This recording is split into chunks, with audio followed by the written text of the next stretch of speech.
പരമഗുരവേ നമ. എല്ലാവർക്കും നമസ്തേ. കോട്ടയം SNDP യൂണിയൻ്റെ ശ്രീനാരായണ ധർമ്മ പഠന കേന്ദ്രത്തിൻ്റെ ആഭിമുഖ്യത്തിലുള്ള വിദൂര ദർശന പഠന വിഭാഗമായ ജഗത്വാണി ഗുരുവാര പാഠശാലയിലേക്ക് ഏവർക്കും ഹൃദ്യമായ സ്വാഗതം. ഗുരുധ്യാനത്തോടുകൂടി ഇന്നത്തെ ക്ലാസ്സുകൾ ആരംഭിക്കാം. ഗുരുധ്യാനം ആലപിക്കുന്നത് ശ്രീമതി അജിത സാബു. നമസ്തേ. ഓം ഗുരുബ്രഹ്മ ഗുരു വിഷ്ണു ഗുരുദേവോ മഹേശ്വര ഗുരു സാക്ഷാത് പരം ബ്രഹ്മ തസ്മൈ ശ്രീ ഗുരവേ നമഃ. ഗുരുജനങ്ങളെ, ശ്രീനാരായണ ഗുരുദേവ പാദങ്ങളുടെ ഗൃഹസ്ഥ ശിഷ്യ പരമ്പരയിൽ ഇന്ന് മൂർക്കോത്ത് കുമാരനെ സംബന്ധിക്കുന്ന പാഠഭാഗമാണ് നമ്മുടെ ആചാര്യനായിട്ടുള്ള ശ്രീ VM ശശി സാർ ഇന്ന് നമ്മെ പഠിപ്പിക്കുന്നത്. മലബാർ പ്രദേശത്ത് നിന്ന്, അതായത് കണ്ണൂർ ജില്ലയിൽ തലശ്ശേരിയിലാണ് മൂർക്കോത്ത് കുമാരൻ്റെ ജനനം. മൂർക്കോത്ത് രാമുണ്ണിയാണ് പിതാവ്. ഇന്ന് ലഭ്യമായിട്ടുള്ള ശ്രീനാരായണ ഗുരുദേവൻ്റെ ജീവചരിത്ര ഗ്രന്ഥങ്ങളിൽ വളരെ ആധികാരികത ഉള്ള ജീവചരിത്ര ഗ്രന്ഥം ശ്രീ മൂർക്കോത്ത് കുമാരൻ, അതുപോലെ കോട്ടുകോയ്ക്കൽ വേലായുധൻ മുതലായവർ എഴുതിയിട്ടുള്ളതാണ്. ശ്രീനാരായണ ഗുരുദേവനോടൊപ്പം ചേർന്ന് നിന്നുകൊണ്ട് തലശ്ശേരി ജഗന്നാഥ ക്ഷേത്രത്തിൻ്റെ നിർമ്മാണ ഘട്ടത്തിലും, അതുപോലെ തന്നെ ഗുരുദേവൻ്റെ പഞ്ചലോക വിഗ്രഹം ജഗന്നാഥ ക്ഷേത്ര സന്നിധിയിൽ സ്ഥാപിക്കുന്നതിനുമൊക്കെ മുൻകൈയെടുത്ത് പ്രവർത്തിച്ചിട്ടുള്ളതാണ് മൂർക്കോത്ത് കുമാരൻ. ഗുരുദേവനാൽ വിരചിതമായ സംസ്കൃതത്തിലുള്ള ദർശനമാല എന്ന കൃതി സരളമധുരമായ മലയാള ഭാഷയിൽ കവിതാരൂപത്തിൽ തന്നെ മൂർക്കോത്ത് കുമാരൻ തർജ്ജമ ചെയ്തിട്ടുണ്ട്. അദ്ദേഹം അധ്യാപകനായിരുന്നു, പത്രപ്രവർത്തകനായിരുന്നു, അതുപോലെ തന്നെ സമുദായ പരിഷ്കർത്താവായിരുന്നു.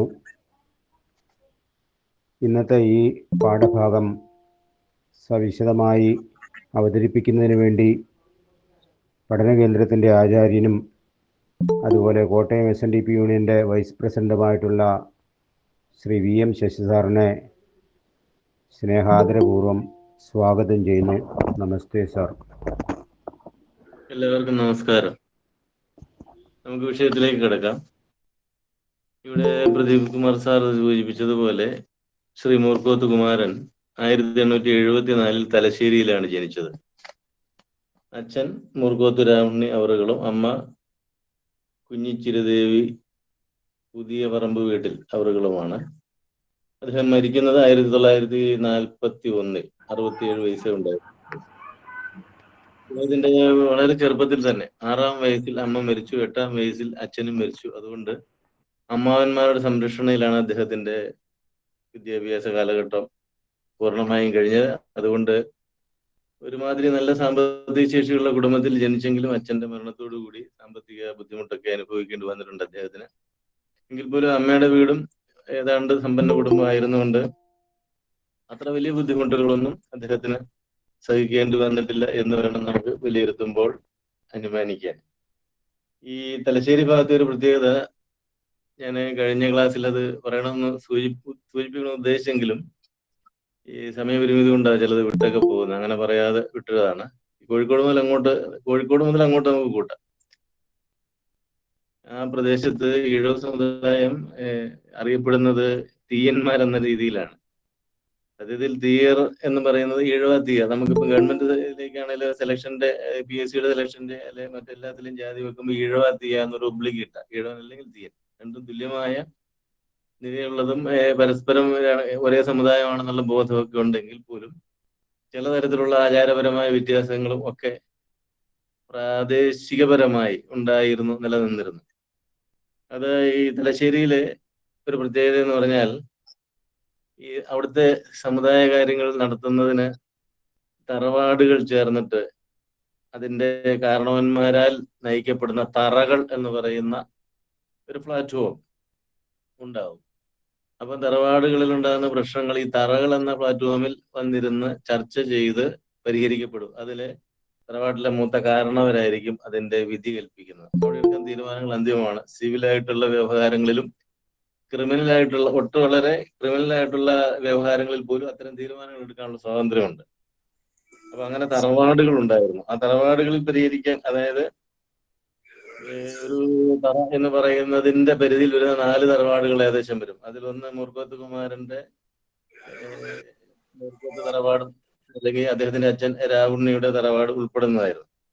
ഈ തറയുടെ മുകളിൽ പ്രശ്നങ്ങൾ കൈകാര്യം ചെയ്യണമെങ്കിൽ അതൊരു അപ്പലേറ്റ് അതോറിറ്റി പോലെ രൂപീകരിച്ച ഒരു ഇതുണ്ട്. അതിന് കഴകം എന്നാണ് പേര്. അപ്പൊ 4 തറവാടുകൾ ചേർന്ന് അല്ലെങ്കിൽ 4 തറകൾ ചേർന്ന അതിന്റെ മുകളിൽ വരുന്ന ഒരു സമിതിയായിട്ടായിരിക്കും കഴകം എന്ന് പറയുന്നത്. അതിനും അപ്പുറം പല കഴകങ്ങൾ ചേർന്ന് നടത്തേണ്ട തരത്തിലുള്ള തർക്ക പ്രശ്നങ്ങളൊക്കെ ഉണ്ടാകുന്നെങ്കിൽ 32 തറകളുള്ള കൊട്ടിൽ എന്ന് പറയുന്ന ഒരു സമിതി ഉണ്ടായിരുന്നു. ഞാനിത് പറഞ്ഞത് ഇത്തരത്തിലുള്ള സമിതികളിലാണ് അന്ന് ഓരോ സമുദായങ്ങൾ അവരവരുടെ കാര്യങ്ങൾ തീർപ്പ് കൽപ്പിക്കുന്നത്. അതൊക്കെ കഴിഞ്ഞിട്ട് രാജാവിലോ അല്ലെ മറ്റെന്തെങ്കിലും സമിതിയിലേക്ക് പോവുള്ളൂ. പക്ഷെ ഇന്നിപ്പം വന്നെല്ലാം രാഷ്ട്രീയക്കാർ തീരുമാനിക്കുന്ന ഒരു സ്ഥിതിയിലേക്ക് നമ്മുടെ ഒരു സ്ഥിതി മാറിയിട്ടുണ്ട്.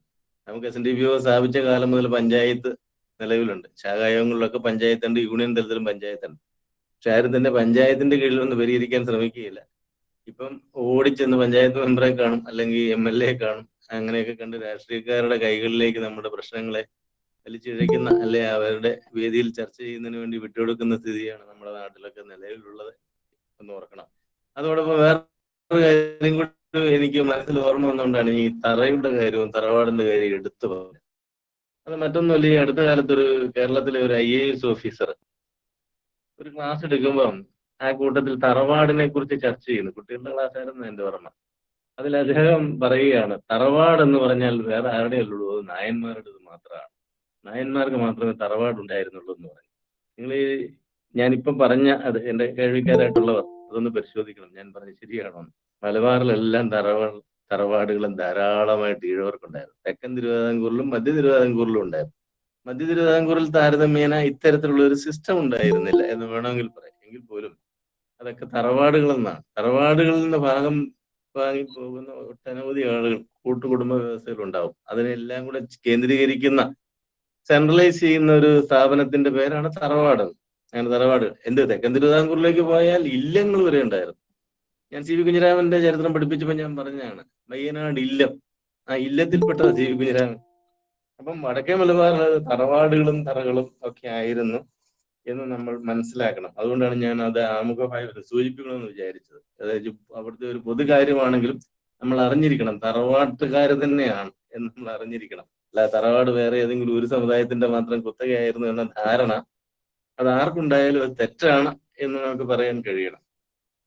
ഞാൻ ആദ്യമായി അദ്ദേഹത്തിന്റെ വിദ്യാഭ്യാസത്തിന്റെയോ സാമൂഹ്യ പ്രവർത്തനങ്ങളുടെയോ കാര്യങ്ങളിലേക്ക് കടക്കുന്നില്ല. കാരണം ഇവിടെ പ്രദീപ് കുമാർ സാർ സൂചിപ്പിച്ചതുപോലെ വളരെ പ്രധാനപ്പെട്ട അദ്ദേഹത്തിന്റെ കോൺട്രിബ്യൂഷനിൽ ഒന്ന്, അല്ലെങ്കിൽ ഗുരുദേവനുമായിട്ട് ചേർന്ന് നിൽക്കുന്ന, ഏറ്റവും ചേർന്ന് നിൽക്കുന്ന ഒന്ന് എന്ന് പറയുന്നത് തലശ്ശേരി ജഗന്നാഥ ക്ഷേത്രത്തിന്റെ പ്രതിഷ്ഠയും അവിടുത്തെ ഗുരുദേവന്റെ പഞ്ചലോഹ വിഗ്രഹ പ്രതിഷ്ഠയുമാണ്. കാരണം അത് ഞാൻ ആദ്യം പറഞ്ഞില്ലെങ്കിൽ വേറൊന്നുകൊണ്ടുമല്ല, ഞാൻ അതങ്ങനെ ഒന്ന് സ്കിപ്പ് ചെയ്യുന്നത്. ചിലപ്പോൾ നമ്മൾ ഈ 1 മണിക്കൂറിനുള്ളിൽ ഇതിലേക്ക് ഞാൻ വരുന്ന സമയത്ത് സമയം തികയാതെ വരും. അപ്പൊ പിന്നെ ഇത് ശരിക്കൊന്നും പറയാൻ പറ്റാതെ വരുന്ന ഒരു മനപ്രയാസം എനിക്ക് നിലനിൽക്കും. നിങ്ങൾക്കത് കേൾക്കാൻ കഴിയാതെ വരികയും ചെയ്യും. ഒരുപക്ഷെ നിങ്ങൾക്കെല്ലാം അറിയാവുന്ന ചരിത്രമാണെങ്കിൽ കൂടെ അതൊന്ന് സ്ട്രെസ് ചെയ്ത് പറയേണ്ട കാര്യമുണ്ട് എന്ന് ഞാൻ കരുതുകയാണ്. തലശ്ശേരി ജഗന്നാഥ ക്ഷേത്രത്തിന്റെ നിർമ്മാണം എന്ന് പറയുന്നത് യഥാർത്ഥത്തിൽ 1904 കാലഘട്ടത്തിൽ തുടങ്ങി. അവിടെ ഉണ്ടായിരുന്ന വരുതൂർ കാണിയിൽ കുഞ്ഞിക്കണ്ണൻ എന്ന് പറയുന്ന ഒരു ഫാർമസിസ്റ്റ്, അദ്ദേഹം അന്നറിയപ്പെടുന്ന കമ്പൗണ്ടറാണ്. അദ്ദേഹം ഫാർമസി കോഴ്സ് പാസ്സായ ആളാണ്. തലശ്ശേരിയിൽ കേവേൽ ആൻഡ് കമ്പനി എന്ന മെഡിക്കൽ സ്റ്റോർ നടത്തിക്കൊണ്ടിരുന്ന ആളാണ്. ഇദ്ദേഹത്തിന്റെ മനസ്സിൽ ഉദിച്ച ആശയമാണ് യഥാർത്ഥത്തിൽ ഇതിന് കാരണം. ശ്രീനാരായണ ഗുരുദേവൻ 1888 മുതൽ 1904 വരെയുള്ള കാലഘട്ടത്തിൽ നോക്കിയതുകൊണ്ട് ഒരു 16-17 ക്ഷേത്രങ്ങളുടെ പ്രതിഷ്ഠ നടത്തി കഴിഞ്ഞു. അതിന്റെ എല്ലാം ഖ്യാതി തിരുവിതാംകൂറിൽ മാത്രമല്ല ഒതുങ്ങിയത്, അത് മലബാറിന്റെ വടക്കേ അറ്റം വരെ അത് ചെന്നിരുന്നു എന്നതിന്റെ തെളിവാണ് ഇതൊക്കെ.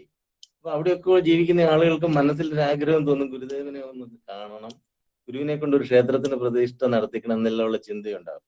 ആ ഒരു ചിന്ത തലശ്ശേരിയിലെ ഞാൻ ഈ പറഞ്ഞ കുഞ്ഞിക്കണ്ണൻ എന്ന വ്യക്തിക്ക് തോന്നിയപ്പോൾ അദ്ദേഹം കഷ്ടപ്പെട്ട് അവിടെ നിന്ന് ബോട്ട് കയറിയും ട്രെയിൻ കയറിയും തെല്ല് നടന്നും ബസ്സിൽ കയറിയും ഒക്കെ ആയിട്ട് ശിവഗിരിക്ക് പോവുകയാണ്.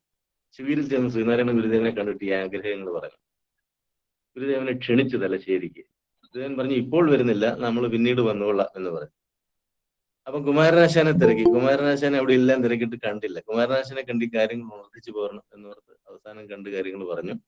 ഇവിടെ വന്നിട്ട് കുമാരനാശാന് അദ്ദേഹം പല കത്തുകൾ അയച്ചു. കത്തുകൾ അയച്ചപ്പോൾ കുമാരനാശാൻ അവിടെ ചെല്ലാമെന്ന് പറഞ്ഞു. അങ്ങനെ 1905 ജൂലൈ 9 കുമാരനാശാൻ തലശ്ശേരിയിൽ ചെന്നു. കുമാരനാശാൻ വരും എന്നറിഞ്ഞുകൊണ്ട് ഈ കുഞ്ഞിക്കണ്ണനും അദ്ദേഹത്തിന്റെ സുഹൃത്തുക്കളും സമാന ചിന്താഗതിക്കാരുമായ എല്ലാവരും ഒരു യോഗം കൂടാൻ തീരുമാനിച്ചു. അന്ന് ചെറുവാരി ഗോവിന്ദൻ ശാസ്ത്രികളുടെ വീട്ടിൽ വെച്ച് ഒരു യോഗം ചേർന്നു. ഈ യോഗത്തിലും മൂർക്കോത്ത് കുമാരനും സംബന്ധിച്ചിരുന്നു. അവിടെ വെച്ച് ഈ ക്ഷേത്ര ആവശ്യത്തെക്കുറിച്ചുള്ള ചർച്ച നടക്കുകയും അവിടെ കുമാരനാശാൻ ഇവരെ ഉത്ബുദ്ധരാക്കുന്ന തരത്തിൽ ഒരു വലിയ പ്രസംഗം നടത്തുകയും ചെയ്തു. കുമാരനാശാന്റെ പ്രസംഗം കേട്ട മുഴുവൻ ആളുകളും തലശ്ശേരി ക്ഷേത്രം സ്ഥാപിച്ചേ ഇനി ഞങ്ങൾ മുന്നോട്ട് പോവുകയുള്ളൂ എന്ന ഒരു തീരുമാനം എടുക്കുന്നു. അതിനുവേണ്ടി അവിടെ വെച്ച് ഒരു കമ്മിറ്റി രൂപപ്പെടുത്തുന്നു. ശ്രീ ജ്ഞാനോദയം എന്ന് പറയുന്ന ഒരു സമിതിക്ക് രൂപം നൽകുന്നു. മൂർക്കാത്ത് കുമാരനെ അതിന്റെ മുഖ്യ സംഘാടകനായി നിയോഗിക്കുന്നു. അങ്ങനെ എല്ലാം ഉള്ള ഡെവലപ്മെന്റ് പെട്ടെന്നുണ്ടാകുകയാണ്. അതിനുശേഷം രണ്ടാമതൊരു യോഗം കൂടി അവർ അതിന്റെ പ്രവർത്തനങ്ങളെ ഒന്ന് ക്രമപ്പെടുത്താനായിട്ട് ഒന്ന് കോർഡിനേറ്റ് ചെയ്ത് കൊണ്ടുപോകുന്നതിന് വേണ്ടി 1905 തന്നെ ജൂലൈ 16 ചേർന്നു. ആ യോഗത്തിലും ഈ തരത്തിലുള്ള എല്ലാ കാര്യങ്ങൾക്കും നേതൃത്വം കൊടുത്തുകൊണ്ട് ഞാൻ ഈ പറഞ്ഞ മൂർക്കോത്ത് കുമാരനും ചുരിയായി കുഞ്ഞപ്പ എന്ന പ്രസിദ്ധനായ, അന്നത്തെ നാട്ടിലെ വളരെ പ്രസിദ്ധനായ ഒരു വ്യക്തിയാണ്. എല്ലാ അർത്ഥത്തിലും സാമ്പത്തികം, കായികശേഷി, അറിവ് എന്ന് തുടങ്ങിയ എല്ലാ കാര്യങ്ങളിലും പ്രസിദ്ധനായ ചുരിയായി കുഞ്ഞപ്പ എന്ന പ്രസിദ്ധനായ വ്യക്തിയുടെ അധ്യക്ഷതയിലാണ് ഈ യോഗം അവിടെ നടന്നത്. അങ്ങനെ ഇത് സ്ഥാപിക്കുന്നതിനുള്ള തീരുമാനം, ക്ഷേത്രം സ്ഥാപിക്കുന്നതിനുള്ള തീരുമാനം എടുത്തു. വീണ്ടും ഇവരൊക്കെ ശിവഗിരിയിൽ ചെന്ന്, ഞാൻ ആദ്യം പറഞ്ഞ വ്യക്തിയാണ് എല്ലാം നേതൃത്വം കൊടുക്കുന്നത്. ആ കൂട്ടത്തിൽ നമ്മുടെ മൂർക്കോത്ത് കുമാരൻ അവറുകളുമുണ്ട്. ശിവഗിരിയിൽ ചെന്ന് ഗുരുദേവനെ കണ്ടിട്ട് ഇവിടെ തലശ്ശേരിയിലേക്ക് ക്ഷണിക്കുന്നു. 1906 മാർച്ച് 17 ഗുരുദേവൻ തലശ്ശേരിയിലെത്തി. ഗുരുദേവൻ തലശ്ശേരിയിൽ മാർച്ച് 17 എത്തിയിട്ട് 1906 മാർച്ച് 23 ക്ഷേത്രത്തിനുള്ള കുറ്റി വയ്ക്കുന്നു. അതെല്ലാം വലിയ ആഘോഷ ചടങ്ങുകളായിട്ട് അവരവിടെ നടത്തി. കുറ്റി വെച്ച് കഴിഞ്ഞപ്പം ഈ കമ്മിറ്റിക്കാർ കൂടിയിരുന്ന് ഗുരുദേവനുമായിട്ട് പല കാര്യങ്ങളും ചർച്ച ചെയ്തപ്പോൾ അതിൽ പലരും പറഞ്ഞു, ഇതിന്റെ ഒരു ബഡ്ജറ്റ് പരിശോധിച്ചിട്ട് ഇത് ഞങ്ങളെ കൊണ്ട് സ്ഥാപിക്കാൻ കഴിയുമോ എന്നറിയത്തില്ല. ഞങ്ങൾ അന്ന് ആവേശം കാണിച്ച് കാര്യത്തിന് എടുത്തു ചാടിയതാണോ എന്നൊരു സംശയം. പലരും പിരിവുകളൊക്കെ വാഗ്ദാനം ചെയ്യുന്നല്ലാതെ തരാൻ സന്നദ്ധത കാണിക്കുന്നില്ല. എനിക്കുള്ള സങ്കടങ്ങൾ ഗുരുദേവന്റെ മുമ്പിൽ അറിയിച്ചു. ഗുരുദേവൻ അപ്പോൾ അവിടെ ഇരുന്നുകൊണ്ട് പറഞ്ഞു, ക്ഷേത്രത്തെ ഉണ്ടാക്കിക്കോളും, നിങ്ങൾ വിഷമിക്കണ്ട എന്ന് പറഞ്ഞു. അപ്പൊ അവർക്ക് അത്ഭുതം, ഇതെങ്ങനെയാണ് ഗുരുദേവൻ ഉദ്ദേശിക്കുന്നത്? ക്ഷേത്രത്തെ ഉണ്ടാക്കുന്നത്? ഗുരുദേവൻ അവിടെ നിന്ന് യാത്രയാകുന്ന സമയത്തിന് മുമ്പ് പറഞ്ഞു, ഇനി കുറ്റി വെച്ചെടുത്ത് നിങ്ങൾ ഒരു കാണിക്കപ്പെട്ടി വെക്കണം എന്ന് പറഞ്ഞു. അവര് അത് തന്നെ ചെയ്തു. ഇവിടെ നിർമ്മിക്കാൻ ഉദ്ദേശിക്കുന്ന ക്ഷേത്രത്തിന്റെ പേര് അല്ലെങ്കിൽ ക്ഷേത്രത്തിന് വേണ്ടി സംഭാവന നൽകുക എന്ന് പറഞ്ഞുകൊണ്ടൊരു കാണിക്കപ്പെട്ടി വെച്ചു. അത്ഭുതം എന്ന് പറയട്ടെ, ഈ കാണിക്കപ്പെട്ടി ആഴ്ചയിൽ നിറയുന്ന സ്ഥിതിയായി. നാണയത്തുട്ടുകൾ കൊണ്ട് കാണിക്കപ്പെട്ടി നിറയും. ആഴ്ചയിൽ അതിൽ നിന്ന് പൈസ എണ്ണിയെടുക്കുകയും ബാങ്കിൽ കൊണ്ടിടുകയും ചെയ്യേണ്ട ഉത്തരവാദിത്തത്തിലേക്ക് വന്നു. നമ്മൾ നോക്കണം, ഗുരുദേവൻ പറഞ്ഞ എന്താണ്? ക്ഷേത്രം തന്നെ ക്ഷേത്രത്തെ ഉണ്ടാക്കിക്കൊള്ളും. അപ്പൊ ക്ഷേത്രം സ്ഥാപിക്കാൻ എന്ന ഉദ്ദേശത്തോടു കൂടി സ്ഥാപിച്ച കാണിക്കപ്പെട്ടി നിറയുകയാണ്. അപ്പൊ ക്ഷേത്ര സങ്കല്പത്തെ കുറിച്ച് ഗുരു പറഞ്ഞത് അതുപടി അച്ചട്ടായി നടപ്പിലാകുന്ന ഒരു സ്ഥിതിയിലേക്ക് വന്നു. പണത്തിന് യാതൊരു ബുദ്ധിമുട്ടും ഇല്ലാതെ വന്നു. അപ്പോൾ ക്ഷേത്രത്തിന്റെ പണികളുമായിട്ട് മുന്നോട്ട് പോകാൻ അവർക്ക് വളരെ ഉത്സാഹം കൂടി. അങ്ങനെ ക്ഷേത്രത്തിന് ആവശ്യമായ സ്ഥലം അവിടെ അതിനു മുമ്പ് തന്നെ അവർ കണ്ടെത്തിയ സ്ഥലത്താണ് ഈ കുറ്റി അടുപ്പിച്ചത്. അത് മഠത്തിപ്പറമ്പ് ചെറുവാരി കൃഷ്ണൻ വകയായിരുന്ന സ്ഥലമാണ്. അവിടെ ബാക്കി കാര്യങ്ങളെല്ലാം വെട്ടിത്തെളിച്ച് ക്ഷേത്രം പണിയുന്നതിന് വേണ്ടുന്നുള്ള ആലോചനകൾ നടത്തി ക്ഷേത്രത്തിന്റെ പണികൾ ആരംഭിക്കുന്നു. കുറ്റി വെച്ചതിന് ശേഷം 1906 ഏപ്രിൽ 21 അതിനുള്ള മൂലക്കല്ല് നമ്മൾ പറയുകയല്ലേ, ക്ഷേത്രത്തിന്റെ ശിലാസ്ഥാപനം എന്ന് നമുക്ക് പറയാം. ഇപ്പോഴത്തെ രീതിയിൽ പറയാം. ശിലാസ്ഥാപനം കുമാരനാശാന്റെ സാന്നിധ്യത്തിൽ അവിടെ നടക്കുന്നുണ്ട്. കൊറ്റിയത്ത് രാവുണ്ണി വക്കീലാണ് ശിലാസ്ഥാപനം നടത്തിയത്.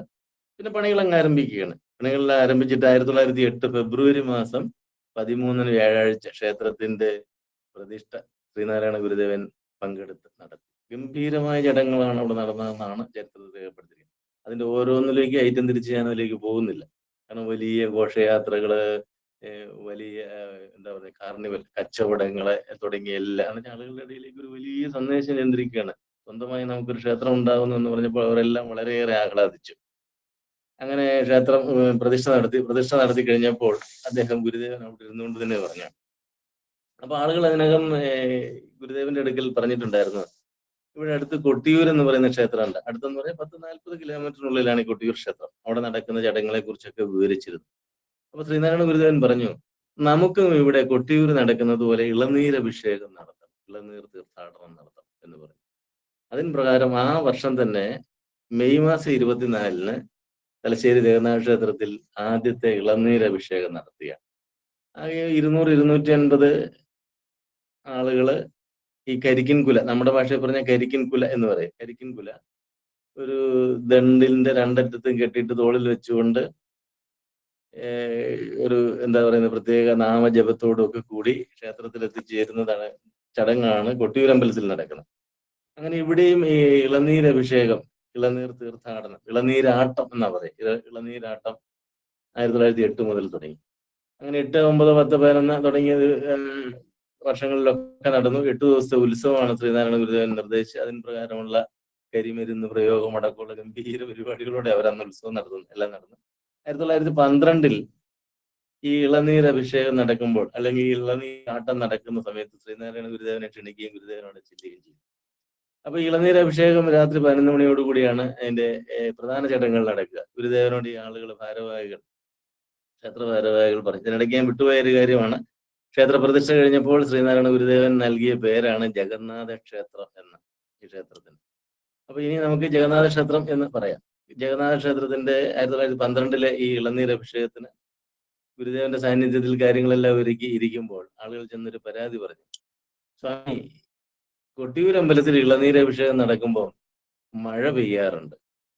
അതൊരു പ്രത്യേകതയായ ഭക്തജനങ്ങളെല്ലാം കാണുന്നു. നമുക്കിവിടെ ഇളനീർ അഭിഷേകം നടക്കുമ്പോൾ മഴ പെയ്യുന്നില്ല സ്വാമി, അതെന്താണ്?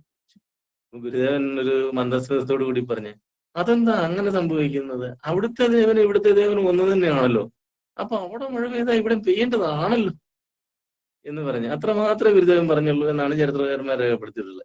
പക്ഷെ അത്ഭുതം എന്ന് പറയട്ടെ, ആ വർഷം മുതൽ ഇളനീരഭിഷേകത്തിന് തൊട്ടു മുമ്പ് എങ്ങനെയാണോ കൊട്ടിയൂര് മഴ പെയ്യുന്നത് അതുപോലെ ഇവിടെ മഴ പെയ്യും.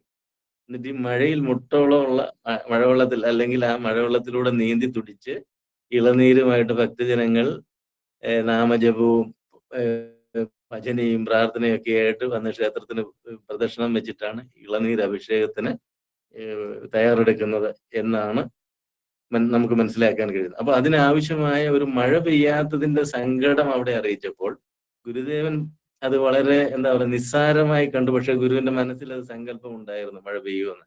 അതുകൊണ്ടായിരിക്കും അത് അങ്ങനെയാണോ, ഇവിടെയും മഴ പെയ്യേണ്ടതാണല്ലോ എന്ന് മാത്രം ഗുരുദേവൻ അഭിപ്രായം പറയുകയും അപ്രകാരം തന്നെ അവിടെ മഴ പെയ്യുകയും ചെയ്തു എന്ന് ഒരു ചരിത്ര രേഖയുണ്ട്. അത്തരത്തിലുള്ള ഒരു അത്ഭുത പ്രവൃത്തി കൂടി അതുമായി ചേർന്ന് അവിടെ നടന്നതായിട്ട് നമ്മൾ മനസ്സിലാക്കണം. അപ്പൊ ഈ ആഘോഷ പരിപാടികളുടെ എല്ലാം നേതൃത്വം വഹിച്ചുകൊണ്ട് മൂർക്കോത്ത് കുമാരൻ അവറുകളുണ്ട്. ബാക്കി ഒത്തിരി പ്രബുദ്ധരായ ആളുകൾ തലശ്ശേരിയിൽ അതുമായിട്ട് ചേർന്നുണ്ട്. പിന്നീട് അവിടെ ഉണ്ടായ ഒരു സംഭവം, ഒരു വലിയ തർക്കം ഉടലെടുത്ത അവിടെ. കാരണം ഈഴവർക്ക് ക്ഷേത്രം പ്രതിഷ്ഠിച്ചു കഴിഞ്ഞാൽ അത് ശ്രീനാരായണ ഗുരുദേവന്റെ കാഴ്ചപ്പാടിന് ഉതകുന്ന ക്ഷേത്രമായി മാറണമെങ്കിൽ അവിടെ എല്ലാ വിഭാഗം ആളുകളെയും പ്രവേശിപ്പിക്കണം. കാരണം അരുവിപ്പുറത്ത് ഗുരുദേവൻ എഴുതി വെച്ചത് ജാതിഭേദം മതദ്വേഷം ഏതുമില്ലാതെ സർവരും സോദരത്വേന വാഴുന്ന മാതൃകാ സ്ഥാനമാം ഇത് എന്നാണ്.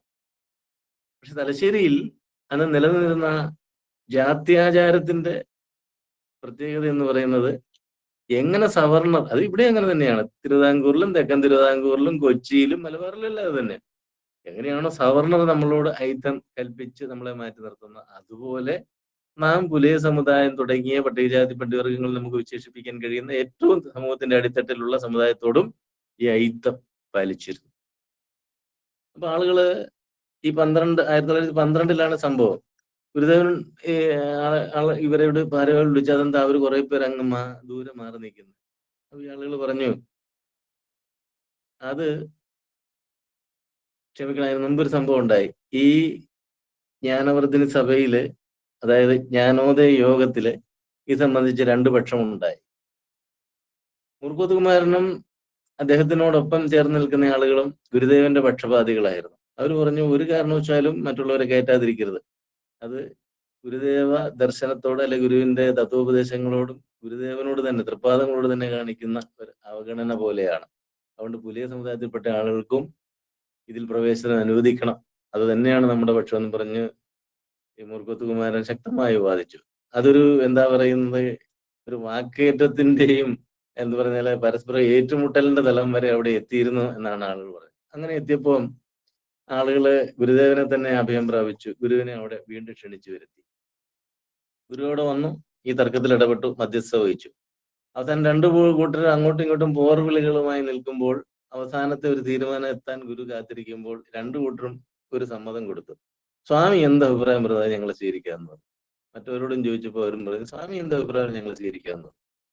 ഉടനെ ഗുരുദേവൻ അവിടെ വെച്ച് പറയുകയാണ്, പുലയ സമുദായത്തിൽപ്പെട്ടവരെയും അവശ്യ ജനവിഭാഗങ്ങളെയും ഈ ക്ഷേത്രത്തിൽ പ്രവേശിപ്പിക്കുന്നതിന് നമുക്ക് സമ്മതമാണ് എന്ന് പറഞ്ഞു. അവിടെ ഒരു സംഭവം ഉണ്ടായി, അത് പറയാനാണ് ഞാനിത് പറഞ്ഞത്. ഇത് കേട്ട തീർന്നപ്പോൾ തൊഴുകൈകളോടെ മൂർക്കോത്ത് കുമാരൻ ഗുരുവിന്റെ പാദത്തിൽ സാഷ്ടാംഗം പ്രണമിച്ചുകൊണ്ട് കണ്ണുനീർ വാർത്തു. ചരിത്രത്തിൽ രേഖപ്പെടുത്തിയിട്ടുള്ളതാണ്. കാരണം മൂർക്കോത്ത് കുമാരന്റെ മനസ്സിലെ സങ്കല്പം പോലെ തന്നെ ഗുരു അഭിപ്രായം പറഞ്ഞിരിക്കുന്നു. ആ അഭിപ്രായത്തോട് ആ തരത്തിലുള്ള പ്രതികരണം ഗുരുവിന്റെ ഭാഗത്തു നിന്നുണ്ടായപ്പോൾ ഗുരുവിന്റെ പാദത്തിൽ വീഴാതിരിക്കാൻ ഒരിക്കൽ പോലും മൂർക്കോത്ത് കുമാരനല്ല ആർക്കും സാധിക്കില്ല. അപ്പൊ അദ്ദേഹത്തിന്റെ ഭക്തി, ആ കറകളഞ്ഞ വിശ്വാസവും അതിരറ്റ ആദരവും ആ തരത്തിൽ സാഷ്ടാംഗം പ്രണമിച്ചുകൊണ്ട് അദ്ദേഹം അവിടെ പ്രകടിപ്പിച്ചു. അത് ചരിത്രകാരന്മാർ പറയുന്നത്, മൂർക്കോത്ത് കുമാരൻ ജീവിതത്തിൽ ആദ്യമായും അവസാനമായും ആരുടെയെങ്കിലും പാദത്തിൽ വീണ് നമസ്കരിച്ചിട്ടുണ്ടെങ്കിൽ അത് ശ്രീനാരായണ ഗുരുദേവന്റെ പാദത്തിൽ മാത്രമാണ്. വേറെ ആരുടെ മുമ്പിലും കുനിയാത്ത ശിരസും, ആർ ശങ്കറുടെ കാര്യമൊക്കെ പറഞ്ഞ പോലെ കുനിയാത്ത ശിരസ്, വളയാത്ത നട്ടെല്ലിന്റെ ഉടമയായിരുന്നു മൂർക്കോത്ത് കുമാരൻ. അപ്പൊ അങ്ങനെ പറഞ്ഞു. അപ്പം കുറച്ച് ആളുകള് ഗുരുവിന്റെ ഈ പക്ഷം അറിഞ്ഞപ്പം അവര് ഗുരു പറയുന്നത് മറുപക്ഷമായിരിക്കും എന്ന് ഓർത്തിരുന്ന ആളുകൾക്ക് ഒരു ഇച്ഛാഭംഗം തോന്നി. അവർ പറഞ്ഞു, സ്വാമി പറഞ്ഞതിനോട് ഞങ്ങൾ യോജിക്കാം, പക്ഷെ ഇപ്പൊ ഉടനെ വേണ്ട, 1 വർഷം കഴിഞ്ഞിട്ട് നമുക്ക് അവരെ കയറ്റാമെന്ന് പറഞ്ഞു. ഗുരുദേവൻ പറഞ്ഞു, ഓഹോ, 1 വർഷം കഴിഞ്ഞാൽ സമ്മതമായില്ലേ? അത് ശരി, 1 വർഷം കഴിഞ്ഞാൽ സമ്മതമായില്ലേ? അന്നിങ്ങനെ 3 പ്രാവശ്യം പറഞ്ഞു എന്നാ പറയുന്നത്. അത് പറഞ്ഞു തീരുകയും ഇടിവെട്ടി മഴ പെയ്തവിടെ. എല്ലാവരും അവിടെ ഇവിടെയൊക്കെ അഭയം പ്രാപിച്ചു. ഗുരുവിന്റെ അടുക്കലുള്ളവരും ഗുരു സുരക്ഷിതമായ സ്ഥലത്തിരിക്കുന്നു എന്നുള്ളത് കൊണ്ട് അവരെല്ലാം സുരക്ഷിതമായി ഗുരുവിന്റെ ഒപ്പം തന്നെ നിന്നു. ഏതാണ്ട് 1/4 മണിക്കൂർ നീണ്ടു നിന്ന ശക്തമായ മഴ. ഈ മഴ കഴിഞ്ഞു വീണ്ടും അങ്ങോട്ടും ഇങ്ങോട്ടൊക്കെ പിരിഞ്ഞു പോയവരും എല്ലാം ഗുരുവിന്റെ അടുക്ക് വന്ന് എല്ലാവരും ഒന്നിച്ചു വന്ന് നിൽക്കുന്നു എന്ന് കണ്ടപ്പോൾ ഗുരു പറഞ്ഞു, എന്താ 1 വർഷം കഴിഞ്ഞല്ലോ, ഇനി നമുക്ക് അവരെ പ്രവേശിപ്പിച്ചുകൂടെ എന്ന് ചോദിച്ചു. അപ്പൊ അകലെ നിൽക്കുന്ന ആളുകൾ ഗുരു ഇങ്ങനെ മാടി വിളിച്ചു. മൂർക്കോത്തിനോടും മറ്റും പറഞ്ഞു അവരെ ഇങ്ങോട്ട് വിളിക്കാൻ പറഞ്ഞു. അടുത്ത് വന്ന്, എന്താ നിങ്ങൾ അവിടെ നിന്ന്? അപ്പൊ സ്വാമി, ഞങ്ങൾക്ക് ഇവിടെ പ്രവേശനം ഇല്ലാത്തതുകൊണ്ട് ഞങ്ങൾ അവിടെ മാറി നിന്ന, എന്നാ ഇനി മുതൽ നിങ്ങൾക്ക് പ്രവേശനം ഉണ്ട് എന്നും പറഞ്ഞുകൊണ്ട് ഇവരോട് കയറി തൊഴുതിട്ട് പോകാൻ പറഞ്ഞു. അവരെല്ലാം വന്ന് സന്തോഷത്തോടെ തൊഴുതിട്ട് പോയി. പക്ഷേ അതിന്റെ ഭാഗ്യഭാവം കൂടെ നമ്മൾ അറിയണം. ഗുരു പോകുന്നതിന് ശേഷം ഇവർക്ക് പ്രവേശനം വീണ്ടും ചെറുതായി വിലക്കി. എന്നിട്ട് അവരൊരു ഭേദഗതി ചെയ്തു. മാസത്തിൽ 1 പ്രാവശ്യം ഇവരെ പ്രവേശിപ്പിക്കാമെന്ന്. എന്തുമാവട്ടെ, മാസത്തിലൊന്ന് പ്രവേശിപ്പിക്കാമെന്ന് പറഞ്ഞപ്പോഴും ഗുരുവിന്റെ നിർദ്ദേശത്തെ ഭാഗികമായി നിഷേധിച്ചു. പിന്നീട് 1 വർഷത്തിന് ശേഷം ഇവർക്ക് പൂർണ്ണമായി എല്ലാ ദിവസവും പ്രവേശനം അനുവദിക്കുന്ന ഒരു തീരുമാനത്തിലും എത്തിയെന്നാണ് ചരിത്രത്തിൽ കാണുന്നത്. എന്തായാലും ഗുരു അങ്ങനെയാണ് പുലിയ സമുദായത്തിൽപ്പെട്ട ആളുകൾക്കും അതുപോലുള്ള സമാന താഴ്ന്ന സമുദായത്തിൽപ്പെട്ടവരെന്ന് ഗണിച്ചിരുന്ന ആളുകൾക്കും ഈ ക്ഷേത്രത്തിൽ പ്രവേശനം അനുവദിക്കുന്നത്. അപ്പൊ അങ്ങനെ ക്ഷേത്രത്തിന്റെ ഭരണം സജീവമായി മുന്നോട്ട് പോകുമ്പോഴാണ് അവിടെ ശ്രീനാരായണ ഗുരുദേവന്റെ പ്രതിമ സ്ഥാപിക്കുന്ന സംബന്ധിച്ചുള്ള ആലോചന 1925-26 കാലഘട്ടത്തിൽ നടക്കും. അതിനും മുൻകൈ എടുത്തത് മൂർക്കോത്ത് കുമാരൻ തന്നെയാണ്. മൂർക്കോത്ത് കുമാരന്റെ നേതൃത്വത്തിൽ അതിനുവേണ്ടിയുള്ള ആലോചനാ യോഗങ്ങൾ നടന്നു. തലശ്ശേരി മുണ്ടങ്ങാടൻ ഗോവിന്ദൻ എന്ന് പറയുന്ന അന്നത്തെ ഒരു ധനാഢ്യനായിട്ടുള്ള ആളിന്റെ വസതിയിൽ വെച്ച് അവിടുത്തെ തൊഴിലാളികളുടെ ഒരു യോഗം വിളിച്ചുകൂട്ടി. ഈ തൊഴിലാളികളുടെ യോഗത്തിൽ മുറുകോത്ത് കുമാരൻ പങ്കെടുത്തുകൊണ്ട് ഗംഭീരമായ ഒരു പ്രസംഗം നടത്തി. ആ പ്രസംഗത്തിൽ ഗുരുദേവന്റെ ഒരു പ്രതിമ സ്ഥാപിക്കുന്നതിന്റെ ആവശ്യകത വളരെ വ്യക്തമായി പറഞ്ഞു. ഇവിടെ ഒരു സംഭവം ഉണ്ടായി. ഇത് പറഞ്ഞപ്പോൾ ഈ പ്രസംഗം തീർന്ന ഉടനെ തന്നെ ഒരു പാവപ്പെട്ട തൊഴിലാളി എഴുന്നേറ്റ് 1 രൂപ എടുത്ത് മുറുകോത്ത് കുമാരന്റെ കയ്യിൽ കൊടുത്ത് തൊഴുതു. സ്വാമിയുടെ പ്രതിമ ഇവിടെ സ്ഥാപിക്കുന്നെങ്കിൽ എന്റെ എളിയ സംഭാവന ആദ്യമായി ഞാൻ നൽകുകയാണ്. ഇനിയുള്ള 10 മാസങ്ങളിലായി ഞാൻ 1 രൂപ തന്ന് ഈ പരിപാടിയെ വിജയിപ്പിച്ചുകൊള്ളാം എന്ന് പറഞ്ഞു. അത് കേട്ട് നിന്ന് മറ്റു തൊഴിലാളികളും ഓരോരുത്തരായി എഴുന്നേറ്റ് വന്ന് ഓരോ രൂപ വീതം കൊടുത്തു. മുറുകോത്ത് അത് രേഖപ്പെടുത്തി വെച്ചിരിക്കുന്നത്. അങ്ങനെ ആകെ 70 രൂപ രൊക്കം പണമായി അവിടെ അന്നേരം തന്നെ പിരിഞ്ഞു. ബാക്കി വാഗ്ദാനമായിട്ട് 170 രൂപയുടെ കിട്ടുകയും ചെയ്തു. ഇതൊരു അത്ഭുതമായി അവർക്ക് തോന്നി. അതുകൊണ്ട് ഈ പ്രതിമാ നിർമ്മാണത്തിന് വേണ്ടി കമ്മിറ്റി എടുക്കുമ്പോൾ വളരെ ഉത്സാഹഭരിതരായി അവരെല്ലാം പ്രവർത്തിച്ചു. അങ്ങനെ പ്രതിമാ നിർമ്മാണത്തിന്റെ പ്രവർത്തനവുമായി അവർ മുന്നോട്ട് പോയി. അത് സംബന്ധിച്ച് വലിയ നോട്ടീസുകൾ അച്ചടിച്ചു. നോട്ടീസ് അച്ചടിക്കുക മാത്രമല്ല, അത് സംബന്ധിച്ചുള്ള എല്ലാ തരത്തിലുള്ള പ്രസിദ്ധീകരണങ്ങളും അദ്ദേഹം മുറുകോത്ത് ഒരു നല്ല പത്രപ്രവർത്തകനും ഒക്കെ ആയിരുന്നു നമുക്കറിയാം. അങ്ങനെ ഒരു പ്രസിദ്ധീകരണം എല്ലാ പത്രമാസികകളിലും നടത്തി. അത് ടി.കെ. മാധവന്റെ ദേശാഭിമാനി പത്രത്തിൽ വന്ന ഒരു പ്രസിദ്ധീകരണം ഇവിടെ ഒരു പുസ്തകത്തിൽ രേഖപ്പെടുത്തിയിരിക്കുന്നത് ഞാൻ വായിക്കാം. അതിങ്ങനെയാണ്: ശ്രീനാരായണ ഗുരുസ്വാമി തൃപ്പാദങ്ങളുടെ ഒരു പ്രതിമ കേരളത്തിൽ വല്ല ദിക്കിലും സ്ഥാപിക്കേണ്ടതിനുള്ള ആവശ്യത്തെയും അങ്ങനെ ചെയ്യുന്നതിനുള്ള ഔചിത്യത്തെയും പറ്റി ഭക്തന്മാർ എപ്പോഴും ആലോചിച്ചിട്ടുള്ളതായിരിക്കാം. അതുകൊണ്ട് അങ്ങനെ ഒരു പ്രതിമ തലശ്ശേരി ശ്രീ ജഗന്നാഥ ക്ഷേത്രത്തിൽ സ്ഥാപിക്കുവാൻ തീർച്ചയാക്കിയ വാർത്തമാനം എല്ലാവരെയും അത്യന്തം സന്തോഷഭരിതം ഉന്മേഷഭരിതരും ആക്കി തീർത്തിട്ടുള്ളതാണ് എന്ന് സംശയമില്ല. ഈ കഴിഞ്ഞ ജനുവരി 31-ാം തീയതി ഞായറാഴ്ച തിരുവങ്ങാട് മുണ്ടങ്ങാടൻ ഗോവിന്ദൻ അവരുടെ വീട്ടിൽ വെച്ച് കൊറ്റിയൂത്ത് കൃഷ്ണൻ അവരുടെ അധ്യക്ഷതയിൽ തൊഴിലാളി സംഘം വക ഒരു സഭ ചേർന്നു. മേൽപ്പറഞ്ഞ ആലോചനകൾ ജനങ്ങൾ എങ്ങനെയായിരിക്കും സ്വീകരിക്കുകയെന്ന് പരീക്ഷിച്ചറിയേണ്ടുന്ന ഉദ്ദേശത്തോടു കൂടി ഞാൻ ഈ അവസരത്തിൽ ഒരു പ്രസംഗം ചെയ്തു. മുറുകോത്താണ് പറയുന്നത്. സഭയിൽ ഏകദേശം 60 പേർ മാത്രമേ ഉണ്ടായിരുന്നുള്ളൂ. അങ്ങനെ ഒരു കാര്യത്തെ പ്രസ്താവിക്കണമെന്ന് അവരധികം പേരും മുൻകൂട്ടി അറിഞ്ഞിരുന്നില്ല. എങ്കിലും എന്റെ പ്രസംഗം കഴിഞ്ഞ ഉടനെ സാമാന്യം ദരിദ്രനായ ഒരാൾ എഴുന്നേറ്റ് ആ ഫണ്ടിലേക്ക് എന്റെ വകയായി ഇത് സ്വീകരിക്കണം എന്ന് പറഞ്ഞ് 1 ഉറുപ്പിക എന്റെ കയ്യിൽ തന്നു.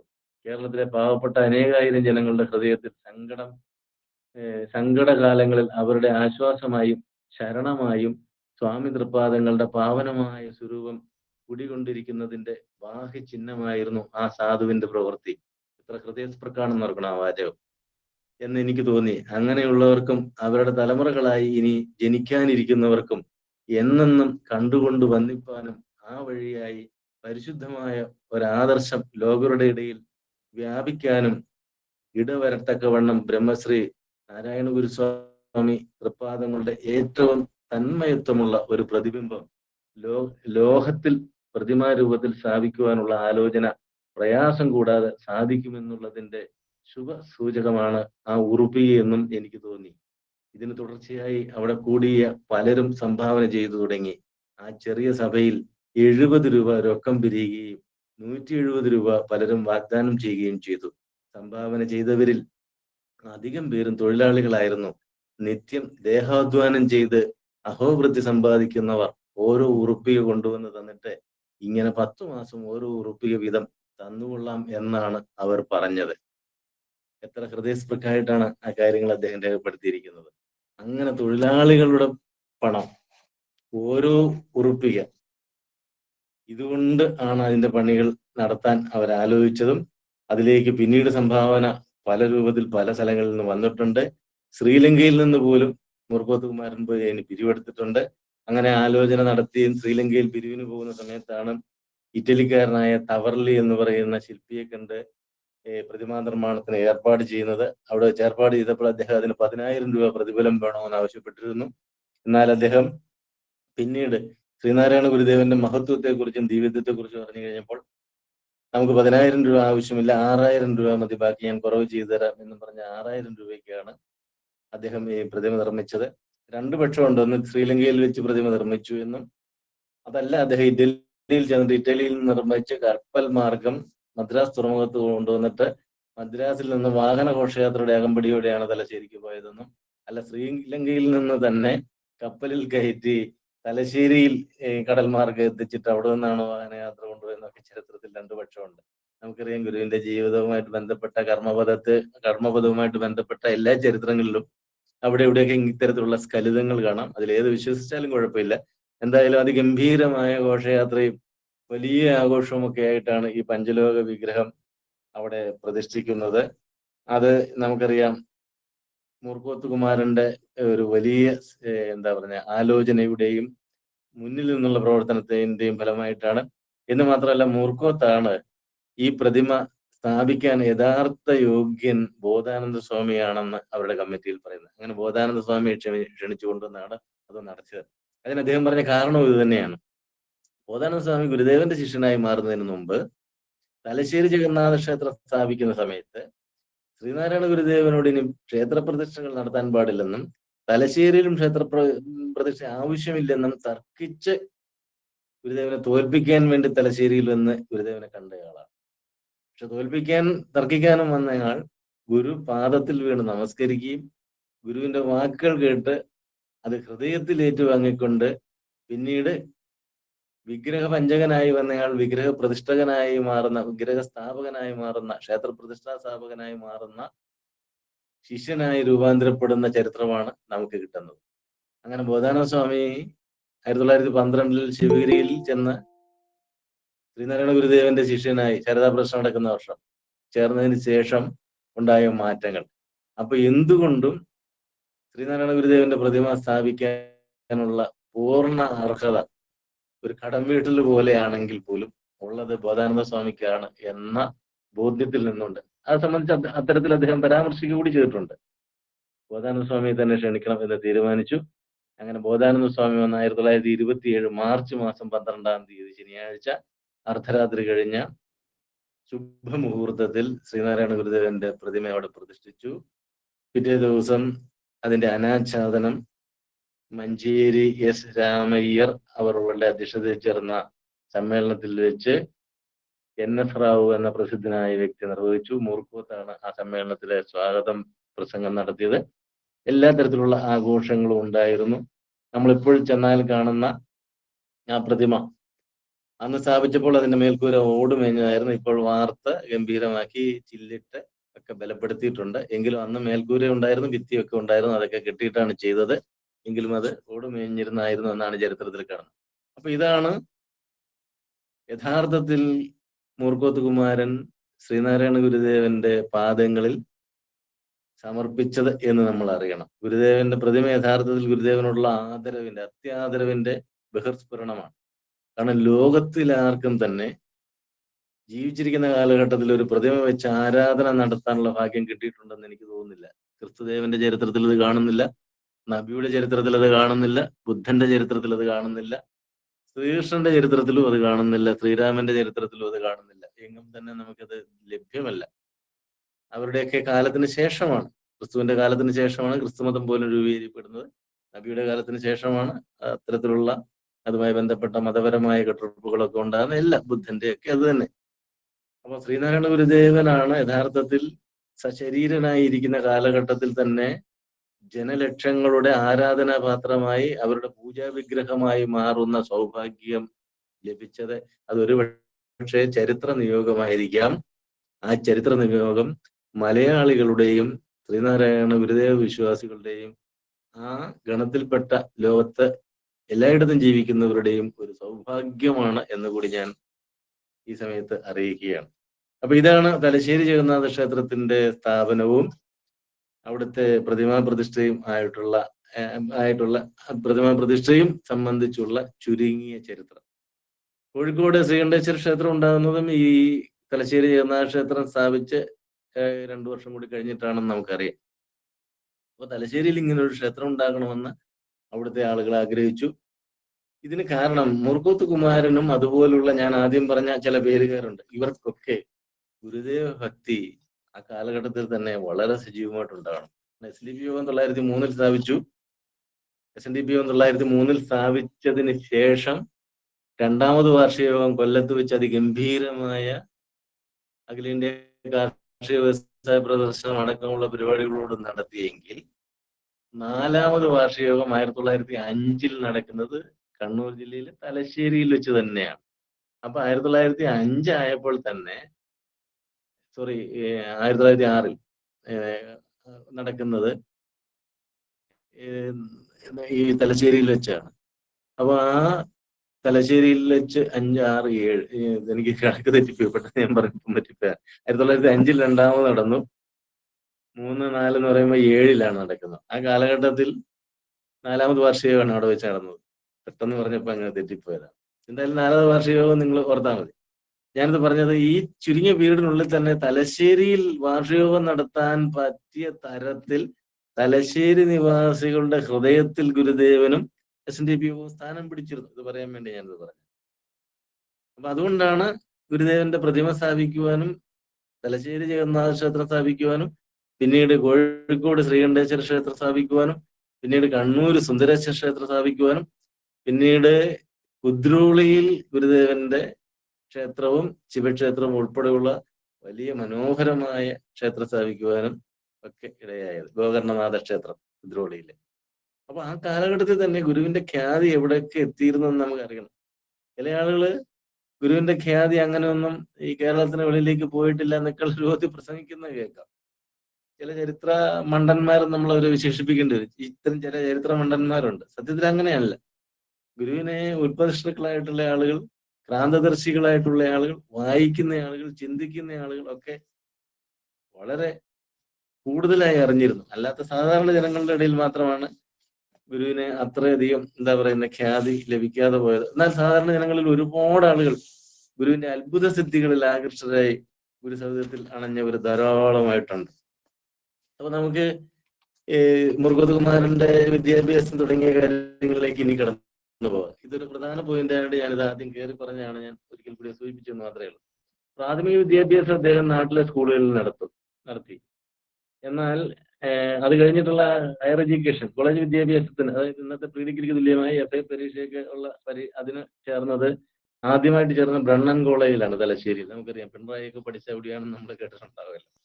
പക്ഷെ അവിടെ അദ്ദേഹം ഈ പരീക്ഷയ്ക്ക് തോറ്റുപോയപ്പോൾ അവിടുന്ന് ഷിഫ്റ്റ് ചെയ്ത് വീണ്ടും മദ്രാസിലേക്ക് പഠിത്തം മാറ്റി. മദ്രാസിൽ ക്രിസ്ത്യൻ കോളേജിലാണ് പഠിച്ചത്. ക്രിസ്ത്യൻ കോളേജിൽ പഠിച്ചിട്ട് FAയും അത് കഴിഞ്ഞ് ഡിഗ്രിക്കും പഠിച്ചു. പക്ഷെ ഡിഗ്രിയിലും അദ്ദേഹം തോറ്റുപോയി സത്യത്തിൽ. അപ്പം തിരിച്ച് വീണ്ടും വന്ന് ബ്രണ്ണൻ കോളേജിൽ പഠിച്ചു. എന്തായാലും ഡിഗ്രി പൂർത്തിയാക്കാൻ പറ്റുന്നതിന് മുമ്പ് തന്നെ അദ്ദേഹം വിവാഹം കഴിച്ചു.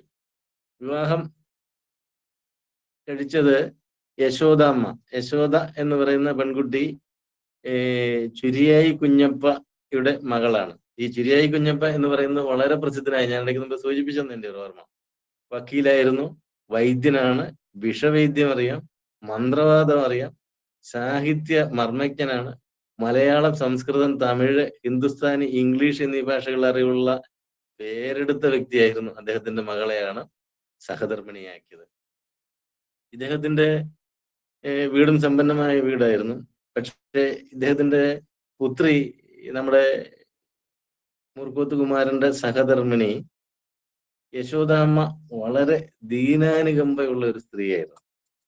എന്നുവെച്ചാൽ പാവങ്ങളെ സഹായിക്കുന്നത്, ഞാൻ ദീനാനുകമ്പ എന്ന് പറഞ്ഞാൽ അക്ഷരാർത്ഥത്തിൽ ശരിയാണ്, പാവങ്ങളെ സഹായിക്കുന്നതിൽ ഏറെ കാരുണ്യപൂർവ്വം പെരുമാറുന്ന ആളായിരുന്നു. അതുകൊണ്ട് തന്നെ അദ്ദേഹം, അല്ലെങ്കിൽ ഈ സഹധർമ്മിണി, ഈ പാവപ്പെട്ടവർക്ക്, അതായത് പഠിക്കാൻ സഹായം എത്തിച്ചു കൊടുക്കുക, ഭക്ഷണത്തിന് സഹായം എത്തിച്ചു കൊടുക്കുക, അത് ജാതി, മത, വർണ്ണ, വർഗ വ്യത്യാസം കൂടാതെയാണ്. പട്ടിണി കിടക്കുന്നവർക്കൊക്കെ അന്നത്തിനുള്ള വക വീട്ടിൽ വിളിച്ചവർക്കെല്ലാം കൊടുക്കും. നമ്മളിപ്പം ഈ റേഷൻ വിതരണം ചെയ്യുന്ന പോലെ, അല്ലെ കിറ്റ് വിതരണം ചെയ്യുന്ന പോലെ അന്ന് സൗജന്യമായി വിതരണം ചെയ്യും. ഈ മുർക്കോത്തുകുമാരന്റെ വീട്ടിൽ നിന്ന് ഈ സഹധർമ്മിണി ചെയ്യുന്ന. അപ്പൊ അങ്ങനെ ഒരു ഭാഗ്യം കൂടി ഈ മുർക്കോത്തുകുമാരന്റെ സേവനത്തോട് ചേർന്ന് നിൽക്കുന്ന സേവന തൽപരയായ ഒരു സഹധർമ്മിണിയെ കൂടി അദ്ദേഹത്തിന് കിട്ടി എന്ന ഒരു ഭാഗ്യം കൂടിയുണ്ട്. മുർക്കോത്തുകുമാരന്റെ ആദ്യകാല ജീവിതം കംപ്ലീറ്റ് അധ്യാപക വൃത്തിയായിരുന്നു. ഈ പഠനം കഴിഞ്ഞപ്പോൾ ഡിഗ്രി അദ്ദേഹം പാസ്സായില്ലെങ്കിലും അദ്ദേഹത്തെ അധ്യാപകനായിട്ട് പല സ്കൂളുകളിലും ഹൈസ്കൂൾ വരെയുള്ള ക്ലാസ്സുകളിൽ പഠിപ്പിക്കാനായിട്ട് നിയോഗിച്ചു. 1887 Kozhikode saint Joseph European boys ഹൈസ്കൂളിൽ അധ്യാപകനായി ജോലി കയറി. 900 ആണ്ടിൽ അതേ സ്കൂളിൽ ഹെഡ് മാസ്റ്ററായി അദ്ദേഹം പ്രൊമോട്ട് ചെയ്യപ്പെട്ടു. 902 ആ പദവിയിൽ നിന്ന് മാറുകയും മറ്റൊരു സ്കൂളിൽ 1902 മുതൽ 1906 വരെ അദ്ദേഹം സെന്റ് ജോസഫ് ഗവൺമെന്റ് സ്കൂള് മലയാള ഭാഷാ അധ്യാപകനായി ജോലി ചെയ്തു. ഇടയ്ക്കെന്ന് പറഞ്ഞോട്ടെ, ഈ മുർഗോത്ത് കുമാരൻ ഏത് സബ്ജക്റ്റും വഴങ്ങും. അദ്ദേഹം സയൻസ് പഠിപ്പിക്കും, ഹിസ്റ്ററി പഠിപ്പിക്കും, ഇംഗ്ലീഷ് പഠിപ്പിക്കും, മലയാളം പഠിപ്പിക്കും, സോഷ്യോളജി പഠിപ്പിക്കും, എന്ത് സബ്ജക്റ്റും അദ്ദേഹത്തിന് വഴങ്ങും. അത്തരത്തിലൊരു പ്രതിഭയായിരുന്നു അദ്ദേഹം. ജന്മം കൊണ്ട് തന്നെ ജീനിയസ് ആയിരുന്നു എന്ന് നമുക്ക് പറയാം. അതാണ് ഈ ഏത് സ്കൂളിൽ ഏത് വിഷയം പഠിപ്പിക്കാനും അവർ ഹെഡ് മാസ്റ്ററായിട്ടൊക്കെ ഇത്ര ചെറുപ്പത്തിലെ അദ്ദേഹത്തെ പ്രൊമോട്ട് ചെയ്യാൻ ആളുകൾ തയ്യാറായത്. അപ്പൊ 1902 മുതൽ 1906 വരെ സെന്റ് ജോസഫ്സ് ഗവൺമെന്റ് സ്കൂളിൽ മലയാളം ഭാഷാ അധ്യാപകനായി ജോലി ചെയ്തു. ഇദ്ദേഹത്തിന്റെ ഒരു പ്രത്യേകത, ഇവരെല്ലാം ഇദ്ദേഹത്തെ ഇഷ്ടപ്പെട്ടിരുന്ന ഒരു കാര്യം, ഒരു ക്രിസ്ത്യൻ മിഷണറിമാരുടെ ഒരു ഔട്ട്ലുക്ക് ഉണ്ട് വിദ്യാഭ്യാസ രംഗത്ത്. ഈ ഔട്ട്ലുക്കിന് ഇണങ്ങുന്ന തരത്തിലായിരുന്നു യഥാർത്ഥത്തിൽ മുർഗോത്ത് കുമാരന്റെ പ്രവർത്തനങ്ങളും. അതിലൊരു ഉദാഹരണം പറഞ്ഞാൽ, സ്ത്രീ വിദ്യാഭ്യാസം. ബ്രിട്ടീഷുകാർക്കും ക്രിസ്ത്യൻ മിഷണറിമാർക്കും സ്ത്രീകളെ വിദ്യാഭ്യാസം ചെയ്യിക്കുന്നതിൽ വളരെ താല്പര്യമായിരുന്നു. അവരെ മാറ്റി നിർത്തരുതെന്ന് തന്നെ അവർ പറഞ്ഞു. പക്ഷെ നമ്മുടെ ഇവിടുത്തെ യാഥാസ്ഥിതിക ചിന്തയാണ് സ്ത്രീകൾക്ക് വിദ്യാഭ്യാസം കൊടുക്കാതെ അവരെ കൂട്ടിലടച്ച് അടിമകളാക്കി കൊണ്ട് നടന്നിരുന്ന ഒരു രീതി. സ്ത്രീ സ്വാതന്ത്ര്യം അർഹത എന്നൊക്കെ മനുസ്മൃതിയിൽ എഴുതി വെച്ചിരുന്ന കാലമാണെന്ന് ഓർക്കണം. അതാണല്ലോ തുടർഭരണം, അതാണ് അന്ന് ശീലിച്ചിരുന്നത്. അപ്പൊ അതിനെതിരെ മുർഗോത്ത് കുമാരൻ ശക്തമായ പ്രവർത്തനങ്ങൾ നടത്തി. സ്ത്രീകൾ എവിടെ ഉണ്ടെങ്കിലും അവരെ വിദ്യാഭ്യാസത്തിന് വേണ്ടി സ്കൂളുകളിലേക്ക് കൊണ്ടുവരുന്നതിന് വേണ്ടിയുള്ള പ്രവർത്തനങ്ങളിൽ അദ്ദേഹം ഏർപ്പെട്ടു. സ്ത്രീകളോട് പഠിക്കണം, നിങ്ങൾ സ്കൂളിൽ വന്ന് ചേരണം എന്നെല്ലാം പറഞ്ഞ് അവരുടെ വീടുകളിൽ പോയി നിർബന്ധിക്കും. അങ്ങനെ അവരെ ഹൈസ്കൂൾ വിദ്യാഭ്യാസത്തിനും മെട്രിക്കുലേഷൻ പരീക്ഷയ്ക്കും അത് കഴിഞ്ഞാൽ മദ്രാസിലോ അല്ലെങ്കിൽ തലശ്ശേരിയിലോ ഒക്കെയുള്ള കോളേജുകളിൽ ചേർക്കുന്നതൊക്കെ എടുക്കുന്ന അധ്യാപകനായിരുന്നു മുർഗോത്ത് കുമാരൻ. അതിനൊരു 1-2 ഉദാഹരണം എന്ന് പറഞ്ഞാൽ, അന്ന് മെട്രിക്കുലേഷൻ പാസ്സായ ആദ്യത്തെ കേരള വനിത എന്ന് പറയുന്ന ഗ്രേസ് ചന്ദ്രൻ എന്ന് പറയുന്ന ആളാണ്. അതുപോലെ തന്നെ PV ജാനകിയമ്മ ഇതുപോലെ പഠിച്ച് ഉന്നത ഉദ്യോഗത്തിൽ കയറിയ ആളാണ്. TP ജാനകിയമ്മ. ഇവരൊക്കെ കുമാരൻ മാസ്റ്റർ പഠിപ്പിച്ച കുട്ടികളാണ്. സമൂഹത്തിലെ ഉന്നത സ്ഥാനങ്ങളിലെത്തി നല്ല വക്കീല് അല്ലെങ്കിൽ ജഡ്ജി അല്ലെങ്കിൽ നല്ല നിലയിലുള്ള പത്രപ്രവർത്തകർ, ഇങ്ങനെ തുടങ്ങി ഒരുപാട് പേരെ ഇതുപോലെ ഈ മുർഗോത്ത് കുമാരൻ വിദ്യാഭ്യാസ രംഗത്ത് കൈപിടിച്ചുയർത്തി ഈ സമൂഹത്തിന്റെ മുഖ്യധാരയിലേക്ക് കൊണ്ടുവന്നിട്ടുണ്ട് എന്ന് അദ്ദേഹത്തെ കുറിച്ച് രേഖപ്പെടുത്തിയിട്ടുണ്ട്. പണമില്ലാത്ത കുട്ടികൾക്ക് കുമാരൻ പിരിവെടുത്ത്, അതാണ് കുമാരൻ വീടുകളിൽ പിരിവിന് പോകും. ആളുകൾ ചോദിക്കുക എന്താ വന്നെന്ന് ചോദിച്ചാൽ അദ്ദേഹം പറയും, ഇത്ര കുട്ടികൾക്ക് ഫീസ് കൊടുക്കാൻ നിവൃത്തിയില്ല, നിങ്ങൾ ഈ മാസത്തെ ഫീസ് തരണമെന്ന് പറയും. ആരും കുമാരന് കൊടുക്കും. കാരണം അത്ര ബഹുമാനമായിരുന്നു കുമാരൻ മാസ്റ്ററിനോട് അന്നവിടെ. നാട്ടിൽ മുഴുവൻ അദ്ദേഹം അറിയപ്പെട്ടിരുന്നത് മാസ്റ്റർ എന്നാണ്. കുമാരൻ മാസ്റ്റർ എന്ന് പറഞ്ഞാൽ മുർഗോത്ത് കുമാരനാണ്.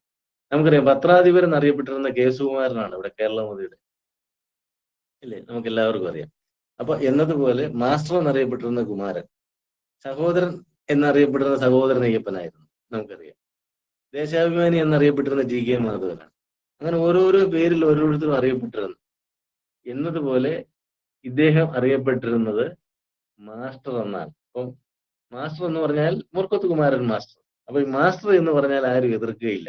കാരണം മാസ്റ്റർ നടത്തുന്ന പ്രവർത്തനങ്ങളെല്ലാം സമൂഹത്തിന്റെ പുരോഗതിക്ക് ഉതകുന്നതാണെന്നും അല്ലാത്ത പ്രവർത്തനങ്ങളിൽ മാസ്റ്റർ ഏർപ്പെടുകയില്ല എന്നും അവർക്ക് ഉത്തമ വിശ്വാസമുണ്ട്. എന്ന് മാത്രമല്ല, മാസ്റ്ററുടെ ക്ലാസ്സിലിരിക്കാൻ വിദ്യാർത്ഥികൾക്കെല്ലാം വളരെ താല്പര്യമാണ്. കാരണം മാസ്റ്റർ ഓരോ തമാശ പറയും, മാസ്റ്റർ അവർക്ക് ഫ്രീഡം കൊടുക്കും, എന്നാൽ അടിക്കേണ്ടവരെ അടിക്കും, തല്ലേണ്ടവരെ തല്ലും. ഇതൊക്കെ മാസ്റ്റർ ചെയ്യും. കാരണം വടിയും ചൂരവടിയും ഒക്കെ മാസ്റ്ററുടെ ക്ലാസ്സിലുണ്ട്. പക്ഷെ മാസ്റ്റർ തല്ലുന്നത് പോലും ആളുകൾക്ക് ഇഷ്ടമാണ്.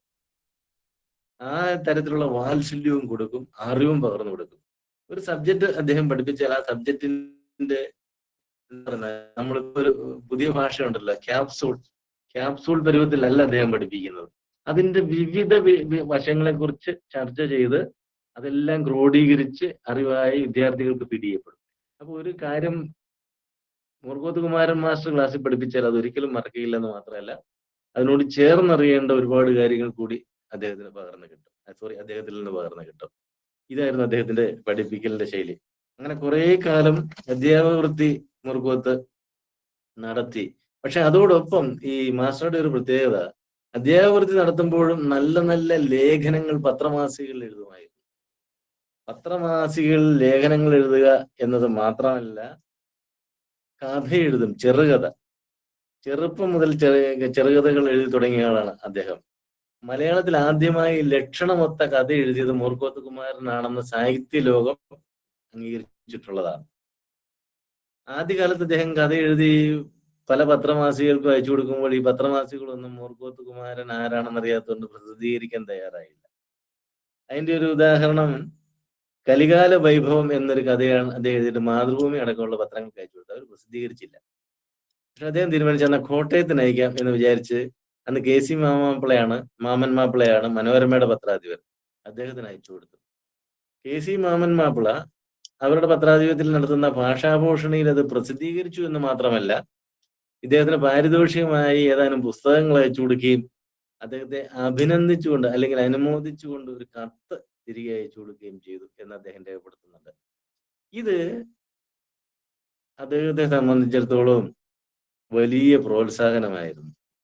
അങ്ങനെ മൂർക്കോത്ത് കുമാരന് ഇനി എഴുത്തിന്റെ രംഗത്ത് പിടിച്ചു നിൽക്കാം എന്ന് ആ കാലത്ത് തന്നെ, ഇത് 1894 നടക്കുമെന്ന് ഓർത്തോണം, ആ കാലഘട്ടത്തിൽ തന്നെ വലിയ ആത്മവിശ്വാസം ഉണ്ട്. ഇദ്ദേഹം എപ്പോഴും പറയുമായിരുന്ന മാമൻ മാപ്പിളയുടെ ആ കത്തും ആ പുസ്തകങ്ങൾ അവാർഡായിട്ട് നൽകിയത് ഒരു കാലത്തും മറക്കാൻ പറ്റില്ല. അതാണ് എന്നെ എഴുത്തിന്റെ ലോകത്ത് പിടിച്ചു നിർത്തിയതെന്ന്. 100 കണക്കിന് ചെറുകഥകൾ അദ്ദേഹം എഴുതിയിട്ടുണ്ട്. പ്രസിദ്ധീകരിക്കപ്പെട്ടതും പ്രസിദ്ധീകരിക്കപ്പെടാത്തതുമായിട്ടുള്ള 100 കണക്കിന്. അതിൽ കുറേയധികം ചെറുകഥകൾ നഷ്ടപ്പെട്ടു പോവുകയും പിന്നീട് അത് സമാഹരണമായി, അതായത് കിട്ടിയതൊക്കെ സമാഹരിച്ച് പുസ്തകങ്ങളാക്കി പ്രസിദ്ധീകരിച്ചിട്ടുണ്ട്. നോവൽ എഴുതും. അതിൽ ഒന്നാന്തരം നോവലുകൾ 5-6 എഴുതിയിട്ടുണ്ട്. ജീവചരിത്രം 6-7 പേരുടെ ജീവചരിത്രം, ശ്രീനാരായണ ഗുരുദേവന്റെ ജീവചരിത്രം മാത്രമല്ല അദ്ദേഹം എഴുതിയിരിക്കുന്നത്, അതുൾപ്പെടെ പലരുടെയും ജീവചരിത്രം അദ്ദേഹം എഴുതിയിട്ടുണ്ട്. എന്തിന്? ഡിറ്റക്റ്റീവ് നോവൽ, അപസർപ്പക നോവൽ നമ്മൾ കേട്ടിട്ടില്ലേ? കുറ്റാന്വേഷണം ഞങ്ങളൊക്കെ ചെറുപ്പത്തിൽ വായിക്കുന്നതിൽ ഇഷ്ടപ്പെട്ടിരുന്ന ഒരു സൃഷ്ടിയാണത്. അത് വായിക്കുമ്പോൾ ഒരു സുഖവും ത്രില്ലും ഒക്കെ ഉണ്ട്. ഇങ്ങനെ മൊബൈൽ ഫോണൊന്നും ഇല്ലാത്ത കാലത്ത് ഈ ഗുഹകളിലൊക്കെ ഇരുന്ന് മാന്ത്രികനായ മാൻഡ്രയ്ക്കും അവരൊക്കെ അങ്ങോട്ടും ഇങ്ങോട്ടും ആശയവിനിമയം നടത്തുന്നൊക്കെ പറഞ്ഞ് കോട്ടയം പുഷ്പനാഥ് എന്ന് പറഞ്ഞ ഒരാൾ ഈ കോട്ടയത്തുണ്ടായിരുന്നു. അദ്ദേഹമൊക്കെയാണ് അത് കോട്ടയത്ത് ആദ്യം പ്രോത്സാഹിപ്പിച്ചുകൊണ്ടത്. ഇതൊക്കെ ഞങ്ങളൊക്കെ ആദ്യം കുഞ്ഞുനാളിൽ വായിക്കും, കുഞ്ഞുനാളിലല്ല ചെറുപ്പകാലത്ത് വായിക്കുന്നതായിരുന്നു. അപ്പൊ ഞാൻ പറഞ്ഞു വന്ന് അങ്ങനത്തെയുള്ള അപസർപ്പക നോവലുകൾ അഥവാ ഡിറ്റക്റ്റീവ് നോവലുകൾ എഴുതുന്നതിൽ വളരെ തൽപരനും കഴിവുള്ള ആളുമായിരുന്നു മൂർക്കോത്ത് കുമാരൻ. ഇതിലൊക്കെ ഇവര് ഒരു നല്ല ഗദ്യരചയിതാവായിരുന്നു. ഗദ്യരചയിതാവായ മൂർക്കോത്ത് കുമാരൻ അതുകൊണ്ട് തന്നെ പത്രങ്ങളിൽ അന്ന് ഈ മധ്യ തിരുവിതാംകൂറിൽ നിന്നും വടക്കൻ കേരളത്തിൽ നിന്നും മധ്യ കേരളത്തിൽ നിന്നും ഒക്കെ ഇറങ്ങുന്ന പല പത്രങ്ങളുടെയും പത്രാധിപരായിരുന്നിട്ടുണ്ട്. അത് പ്രശംസനീയമായ രീതിയിൽ ഒരു പത്രാധിപരായിട്ട് പത്രത്തെ നടത്തി. ഇതിന്റെ വാക്കുകൾ അത്ര മൂർച്ചയുള്ളതും സന്ദർഭോചിതമായി ലേഖനങ്ങൾ എഴുതി എതിർകക്ഷിയുടെ വാ അടപ്പിക്കാൻ കഴിയുന്ന തരത്തിലുള്ളതുമായിരുന്നു. അപ്പൊ ഇദ്ദേഹത്തിനൊരു എന്താ പറയുന്ന ഒരു ദുസ്വഭാവം എന്ന് വേണമെങ്കിൽ പറയാം. ഒരു ദുസ്വഭാവം ഉണ്ടായിരുന്നത് പൊടി വലിക്കുമായിരുന്നു അദ്ദേഹം. പൊടി വലിക്കുന്നത് ഒരു പ്രത്യേക രീതിയിലാണ്, അതാണ് രസം. പൊടി വലിക്കുന്ന ഒരു മൂക്കിൽ മാത്രമേ പൊടി വലിക്കുകയുള്ളൂ പുള്ളി. അപ്പൊ ഇത് കണ്ടിട്ട് അദ്ദേഹത്തിന്റെ സുഹൃത്തുക്കളുടെ ഒരാൾ ചോദിച്ചു, ഇതെന്താ മാഷ് മൂക്കിപ്പൊടി വലിക്കുന്നത്? സാധാരണ എല്ലാവരും 2 മൂക്കിലുമാണല്ലോ പൊടി വലിച്ചു കയറ്റുന്നത്, ഇത് ഒരു മൂക്കിൽ മാത്രമാണ്, എന്താണെന്ന് ചോദിച്ചു. അപ്പൊ ഇദ്ദേഹം സരസമായി പറഞ്ഞ ഒരു മറുപടി ഉണ്ട്, അത് എനിക്ക് ഒരു മൂക്ക് മണം അറിയാൻ വേണ്ടി ഞാൻ സ്പെയർ ചെയ്ത് വെച്ചിരിക്കുന്നതാണ്. കാരണം മൂക്കിപ്പൊടി വലിച്ചു കഴിഞ്ഞാൽ വെള്ളത്തിന്റെ മണം അറിയത്തില്ല, ശ്വസിക്കാനും ബുദ്ധിമുട്ട് വരും. അപ്പൊ ഇങ്ങനെ ഫലിതം പറയുന്ന ആളാണ്. അങ്ങനെ ഫലിതത്തിന്റെ വേറൊരു സന്ദർഭമുണ്ട് പുള്ളി ഈയിടെ പത്രത്തിലേക്ക് ഫലിതം പറഞ്ഞു കൊടുക്കുന്നത്. ഒരിക്കൽ ഈ പത്രാധിപരായിരുന്നപ്പോൾ അത് നമ്മുടെ മിതവാദി പത്രത്തിന്റെ പത്രാധിപരായിരിക്കുന്ന കാലഘട്ടത്തിലാണ്. മിതവാദിയിൽ ഈ പത്രത്തിനെല്ലാം ഒരു പ്രത്യേകത ഉണ്ട്. അത് കമ്പോസ് ചെയ്ത് അന്നിങ്ങനെ അച്ചുപെറുക്കി വെച്ച് കമ്പോസ് ചെയ്യുമ്പോൾ ചിലപ്പോൾ ഇത്തിരി സ്പേസ് ഒക്കെ മിച്ചം വരും. നമുക്കറിയാം പത്രത്തിന്റെ കോളം എന്ന് പറയുക സെന്റിമീറ്റർ കോളം, അല്ലെങ്കിൽ കോളം സെന്റിമീറ്റർ എന്നാണ് പറയുന്നത്. ഇപ്പൊ അന്നത് ഇഞ്ചാണ്. അപ്പൊ ഒരു ദിവസം പത്രാഫീസിൽ നിന്ന് അവിടുത്തെ ഒരു എഡിറ്റർ വന്ന് വീട്ടിൽ വന്ന് പറഞ്ഞ്, മാസ്റ്റർ 2 ഇഞ്ച് മാറ്റർ കൂടി വേണം പൂർണ്ണമാണെങ്കിൽ എന്ന് പറഞ്ഞു. അപ്പൊ മൂർക്കോത്ത് കുമാരൻ മാസ്റ്റർ കുളിക്കാനായിട്ട് ഇങ്ങനെ എണ്ണയും തേച്ച് വീട്ടിന് മുറ്റത്ത് നിൽക്കുമ്പോഴാണ്. അപ്പൊ അദ്ദേഹം പറഞ്ഞു, അത് താങ്കൾ തന്നെ 2 ഇഞ്ചിൽ എന്തെങ്കിലും ഒരു ഫലിതമോ അല്ലെങ്കിൽ എന്തെങ്കിലും ഒരു കടങ്കഥയോ അല്ലെങ്കിൽ എന്തെങ്കിലും ഒരു ബോക്സ് ന്യൂസ് ആയിട്ട് 2 ഇഞ്ചല്ല ഉള്ളത്, ചേർത്താൽ മതി എന്ന് പറഞ്ഞു. അത് അങ്ങേര് പറഞ്ഞു, അയ്യോ അത് പോരാ, അത് മാസ്റ്റർ തന്നെ പറഞ്ഞു തരണമെന്ന് പറഞ്ഞു. അപ്പൊ കുളിക്കാൻ തോർത്തുമായിട്ട് എണ്ണ തേച്ചിറങ്ങുന്ന മാസ്റ്റർ അവിടെ നിന്നുകൊണ്ട് പറഞ്ഞു കൊടുത്ത ഒരു വാചകമുണ്ട്, അതാണ് രസം. അപ്പൊ അദ്ദേഹം ഒരു നമ്പൂതിരി ഫലിതം പറഞ്ഞു കൊടുക്കുകയാണ്.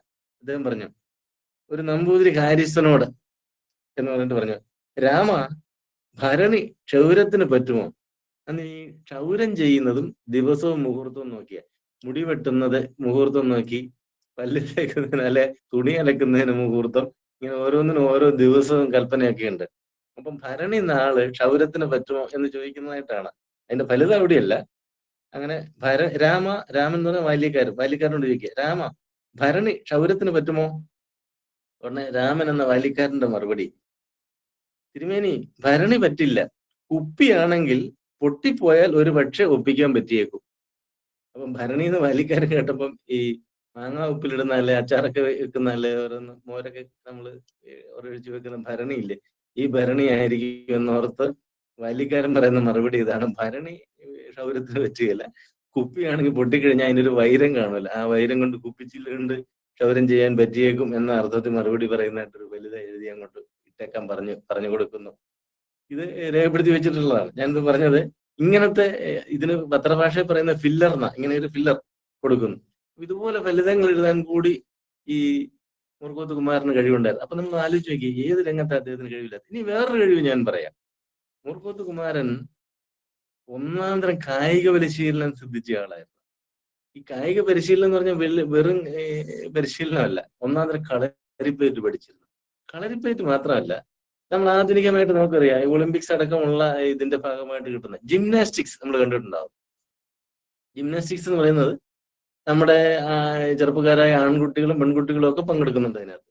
എല്ലാം ഈ എന്താ പറയുക, അടിവസ്ത്രം മാത്രം ധരിച്ചുകൊണ്ട് ഒരു ഹൊറിസോണ്ടൽ ബാർ വെച്ചിട്ട് ആ ബാറിൽ നിന്ന് അങ്ങോട്ടും ഇങ്ങോട്ടും മറിയുന്ന, നമുക്ക് ത്രില്ലടിപ്പിച്ചു പോയില്ലേ, നമ്മൾ ശ്വാസം അടക്കി പിടിച്ചിരുന്ന് കാണുന്ന ഈ ഹൊറിസോണ്ടൽ ബാർ. ഈ ഹൊറിസോണ്ടൽ ബാറിൽ അങ്ങനെ അങ്ങോട്ടും ഇങ്ങോട്ടും ഡൈവ് ചെയ്യുന്ന ഒരു അഭ്യാസം എന്ന് നമുക്ക് വേണം പറയാവുന്ന, അല്ലെങ്കിൽ ആ പരിശീലനം വരെ മുർക്കോത്ത് കുമാരൻ ഉണ്ടായിരുന്നു എന്നാണ് പറയുന്നത്. അത്രയ്ക്ക് സ്പോർട്സ്മാൻ ആയിരുന്നു, സാഹിത്യകാരനായിരുന്നു, ചെറുകഥാകൃത്തായിരുന്നു, നോവലിസ്റ്റ് ആയിരുന്നു, ഡിറ്റക്റ്റീവ് നോവൽ എഴുതുന്നയാളായിരുന്നു, ഫലിതപ്രിയനായിരുന്നു, ഒന്നാന്തരം പ്രാസംഗികനായിരുന്നു, ഒന്നാന്തരം ലേഖകനായിരുന്നു, ഒന്നാന്തരം പത്രപ്രവർത്തകനായിരുന്നു, ഒന്നാന്തരം അധ്യാപകനായിരുന്നു. ഇതാണ് മുർക്കോത്ത് കുമാരൻ. ഞാൻ പറഞ്ഞ എത്രയോ രചനകൾ, അതെല്ലാം പറയാനായിട്ട് സമയം അനുവദിക്കാത്തത് കൊണ്ട് ഞാൻ അതിലേക്ക് പോകുന്നില്ല. അതിനു പുറമെയാണ് ഞാൻ പറഞ്ഞ ജീവചരിത്ര രചയിതാവ്. ശ്രീനാരായണ ഗുരുദേവന്റെ ജീവചരിത്രം എഴുതിയിട്ടുണ്ട്, ഒ ചന്തുമേനോന്റെ ജീവചരിത്രം എഴുതിയിട്ടുണ്ട്, കണ്ടത്തിൽ വർഗീസ് മാപ്പിളയുടെ ജീവചരിത്രം എഴുതിയിട്ടുണ്ട്, വേങ്ങയിൽ കുഞ്ഞിരാമൻ നായരുടെ ജീവചരിത്രം എഴുതിയിട്ടുണ്ട്, കേരളവർമ്മ വലിയകോയി തമ്പുരാന്റെ ചരിത്രം എഴുതിയിട്ടുണ്ട്, AR രാജരാജവർമ്മയുടെ ചരിത്രം എഴുതിയിട്ടുണ്ട്, കുമാരനാശാന്റെ ചരിത്രം എഴുതിയിട്ടുണ്ട്, തുടങ്ങിയ പലരുടെയും ജീവചരിത്രം ഇനിയും കിടക്കുക ആ ലിസ്റ്റ്. ഈ മുർക്കോത്ത് കുമാരൻ എഴുതിയിരുന്നു, നമ്മൾ അറിയണം. അദ്ദേഹത്തിന്റെ നോവലുകളൊക്കെ എന്ന് പറഞ്ഞാൽ അതിഗംഭീരമായിരുന്നു. സുമാർ അഴീക്കോട് വരെ പ്രശംസിച്ചിട്ടുണ്ട്. എനിക്ക് തോന്നുന്നു മുർക്കോത്ത് കുമാരന് മരണാനന്തര ബഹുമതിയായിട്ട് ഒരുപാട് അവാർഡുകൾ ഇനിയും കൊടുക്കാൻ വേണമെങ്കിൽ അദ്ദേഹത്തെ കുറിച്ച് ശരിക്കും പഠിച്ചാൽ നമുക്ക് അങ്ങനെ തോന്നും. ആ കാലത്തൊന്നും അതൊന്നും നടന്നിട്ടില്ല. സത്യത്തിൽ അദ്ദേഹത്തിന് കിട്ടേണ്ട അർഹതപ്പെട്ട സ്ഥാനങ്ങളൊന്നും കിട്ടാതെയാണ് അദ്ദേഹം മരിച്ചതെന്ന് വേണമെങ്കിൽ പറയാം. ഏത് രംഗത്ത്? സാഹിത്യ രംഗത്ത്. ഇവിടെ മതസംബന്ധമായ അദ്ദേഹത്തിന്റെ കാഴ്ചപ്പാടെന്ന് പറയുന്നത്, അദ്ദേഹം ഒരു ശ്രീകൃഷ്ണ ഭക്തനായിരുന്നു. അതുകൊണ്ട് സ്വന്തമായി വീട് പണിതപ്പോൾ ഞാൻ മുമ്പ് പറഞ്ഞില്ലേ, ആ വീടിന് അദ്ദേഹം ഇട്ട പേര് ഗോകുലം എന്നാണ്. ഈ ഗോകുലത്തിൽ വെച്ച് അദ്ദേഹം മക്കൾക്ക് കൊടുത്തിരുന്ന ഉപദേശമാണ്, ഉണർന്നെഴുന്നേറ്റാൽ ഉടനെ ലോകാ സമസ്ത സുഖിനോ ഭവന്തു, ലോകാ സമസ്ത സുഖിനോ ഭവന്തു, ലോകാ സമസ്ത സുഖിനോ ഭവന്തു എന്ന് 3 പ്രാവശ്യം നിങ്ങൾ പ്രാർത്ഥിച്ചിട്ടേ മറ്റു കാര്യങ്ങളിലേക്ക് പോകാവുള്ളൂ എന്ന് പറയുക. അപ്പൊ അദ്ദേഹത്തിന്റെ കാഴ്ചപ്പാട് അവിടെ വ്യക്തമാണ്. മക്കളോട് പറഞ്ഞു കൊടുത്ത ഇതാണ്. മക്കൾ കുഞ്ഞപ്പ, രാവുണ്ണി, ശ്രീനിവാസൻ, കുഞ്ഞിലക്ഷ്മി, അങ്ങനെ 4 മക്കളാണ് ഉണ്ടായിരുന്നു. അവരിൽ കുഞ്ഞപ്പ മിലിറ്ററി ലെവൽ ഓഫീസറായിരുന്നു. രാവുണ്ണി, ശ്രീനിവാസനൊക്കെ പത്രപ്രവർത്തന രംഗത്തും സാഹിത്യ രംഗത്തൊക്കെ വളരെ ശോഭിച്ച വ്യക്തികളാണ്. അപ്പം ഈ തരത്തിലുള്ള ഉപദേശം കൊടുക്കുന്നു. രാവിലെ മുതൽ വൈകുന്നേരം വരെ ഈ വീട്ടിലെ ഒരു ഉത്സവം പോലെ ചെല്ലുന്ന മുഴുവൻ ആളുകൾക്കും അദ്ദേഹത്തിന്റെ സഹധർമ്മിണി ഭക്ഷണം, അന്നദാനം. രാവിലെ കാപ്പിക്കുള്ളത്, അത് അവർക്ക് വേണ്ടി മാത്രമല്ല വെക്കുന്നത്. ഉച്ചയ്ക്ക് എത്തുന്നവർക്ക് ഉച്ചഭക്ഷണം എന്ന് മാത്രമല്ല, അനാഥരായ കുട്ടികളെ വീട്ടിൽ അവര് സംരക്ഷിച്ചിരുന്നു. ഗോകുലം എന്ന പേര് അന്വർത്ഥമാക്കുന്ന തരത്തിൽ അനാഥ കുട്ടികളെയും അനാഥ സ്ത്രീകളെയും ഈ ഗോകുലത്തിൽ സംരക്ഷിച്ചിരുന്നു. അവർക്കെല്ലാം വെച്ചു വിളമ്പണം. അതിനൊക്കെ വലിയ ചെലവ് വരും. അതൊക്കെ വഹിച്ചുകൊണ്ട് അത്തരം ചാരിറ്റബിൾ പ്രവൃത്തി പലരും പ്രസംഗത്തിലൂടെയോ അല്ലെ ഉപദേശത്തിലൂടെയോ ചാരിറ്റബിൾ പ്രവൃത്തി മറ്റുള്ളവർ ചെയ്യാൻ ആഹ്വാനം ചെയ്യുന്നത് ഒഴിച്ചാൽ, പ്രത്യേകിച്ച് നമ്മുടെ സമുദായത്തിൽപ്പെട്ട അല്ലെങ്കിൽ നമ്മുടെ സംഘടനയ്ക്കും ഒക്കെ ചാരിറ്റബിൾ പ്രവൃത്തി വളരെ കുറവാണ്. ഇപ്പോഴാണ് കുറേയൊക്കെ അത് മാറി വന്നിരിക്കുന്നത്. അതിൽ ഏറ്റവും മികച്ചു നിൽക്കുന്നത്, ദോഷം പറയരുതല്ലോ, ക്രിസ്ത്യൻ സമുദായം തന്നെയാണ് ചാരിറ്റബിൾ പ്രവൃത്തി. നമ്മളിപ്പോൾ അത് മാതൃക സ്വീകരിച്ച് അങ്ങോട്ട് വരുന്നുണ്ട്. സഹോദരനയ്യപ്പന്റെ സഹധർമ്മിണി, സഹോദരനയ്യപ്പനെ കാഴ്ചപ്പാടുണ്ടായിരുന്നുകൊണ്ട് ശ്രീനാരായണഗിരിയിൽ ചാരിറ്റബിൾ പ്രവർത്തനം നടത്തി. അദ്ദേഹം സഹോദരനയ്യപ്പന്റെ സഹധർമ്മിണി പാർവതി അയ്യപ്പൻ ഇഹലോകവാസം വെടിഞ്ഞെങ്കിലും അതിനു മുമ്പും ഇപ്പോഴും ഒക്കെ അത് നടന്നു വരുന്നുണ്ട്. അത് നമുക്ക് ശ്ലാഘനീയമാണ്, അംഗീകരിക്കാം.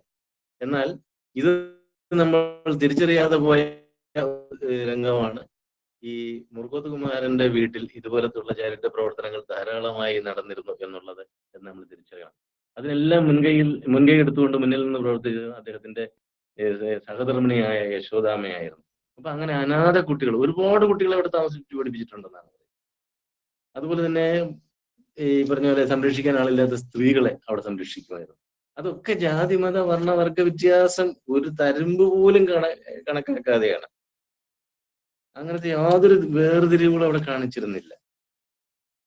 അവരന് വേണ്ടി അഹർനിശം പ്രയത്നം കൃപണത വിട്ട് കൃപാല് ചെയ്തിടുന്നു എന്ന ആപ്തവാക്യം, അതുപോലെ തന്നെ മറ്റുള്ളവരെ സഹായിക്കണം എന്ന് ഗുരുദേവൻ എപ്പോഴൊക്കെ പറയുമോ അതെല്ലാം ആദ്യ കാലഘട്ടത്തിൽ മുതലേ മുർക്കോത്ത് കുമാരന്റെ ഹൃദയത്തിൽ പതിഞ്ഞ ഗുരുവിന്റെ ആപ്തവാക്യങ്ങളായിരുന്നു എന്ന് പറയുന്നുണ്ട്. അവനവൻ ആത്മസുഖത്തിന് ആചരിക്കുന്നവ അവരെന്നെ സുഖത്തിനായി വരയണം എന്ന ആപ്തവാക്യം. അപ്പൊ മറ്റുള്ളവരെ സഹായിക്കുക, ഇത് ഗുരു പറഞ്ഞിട്ടുള്ളതാണ്.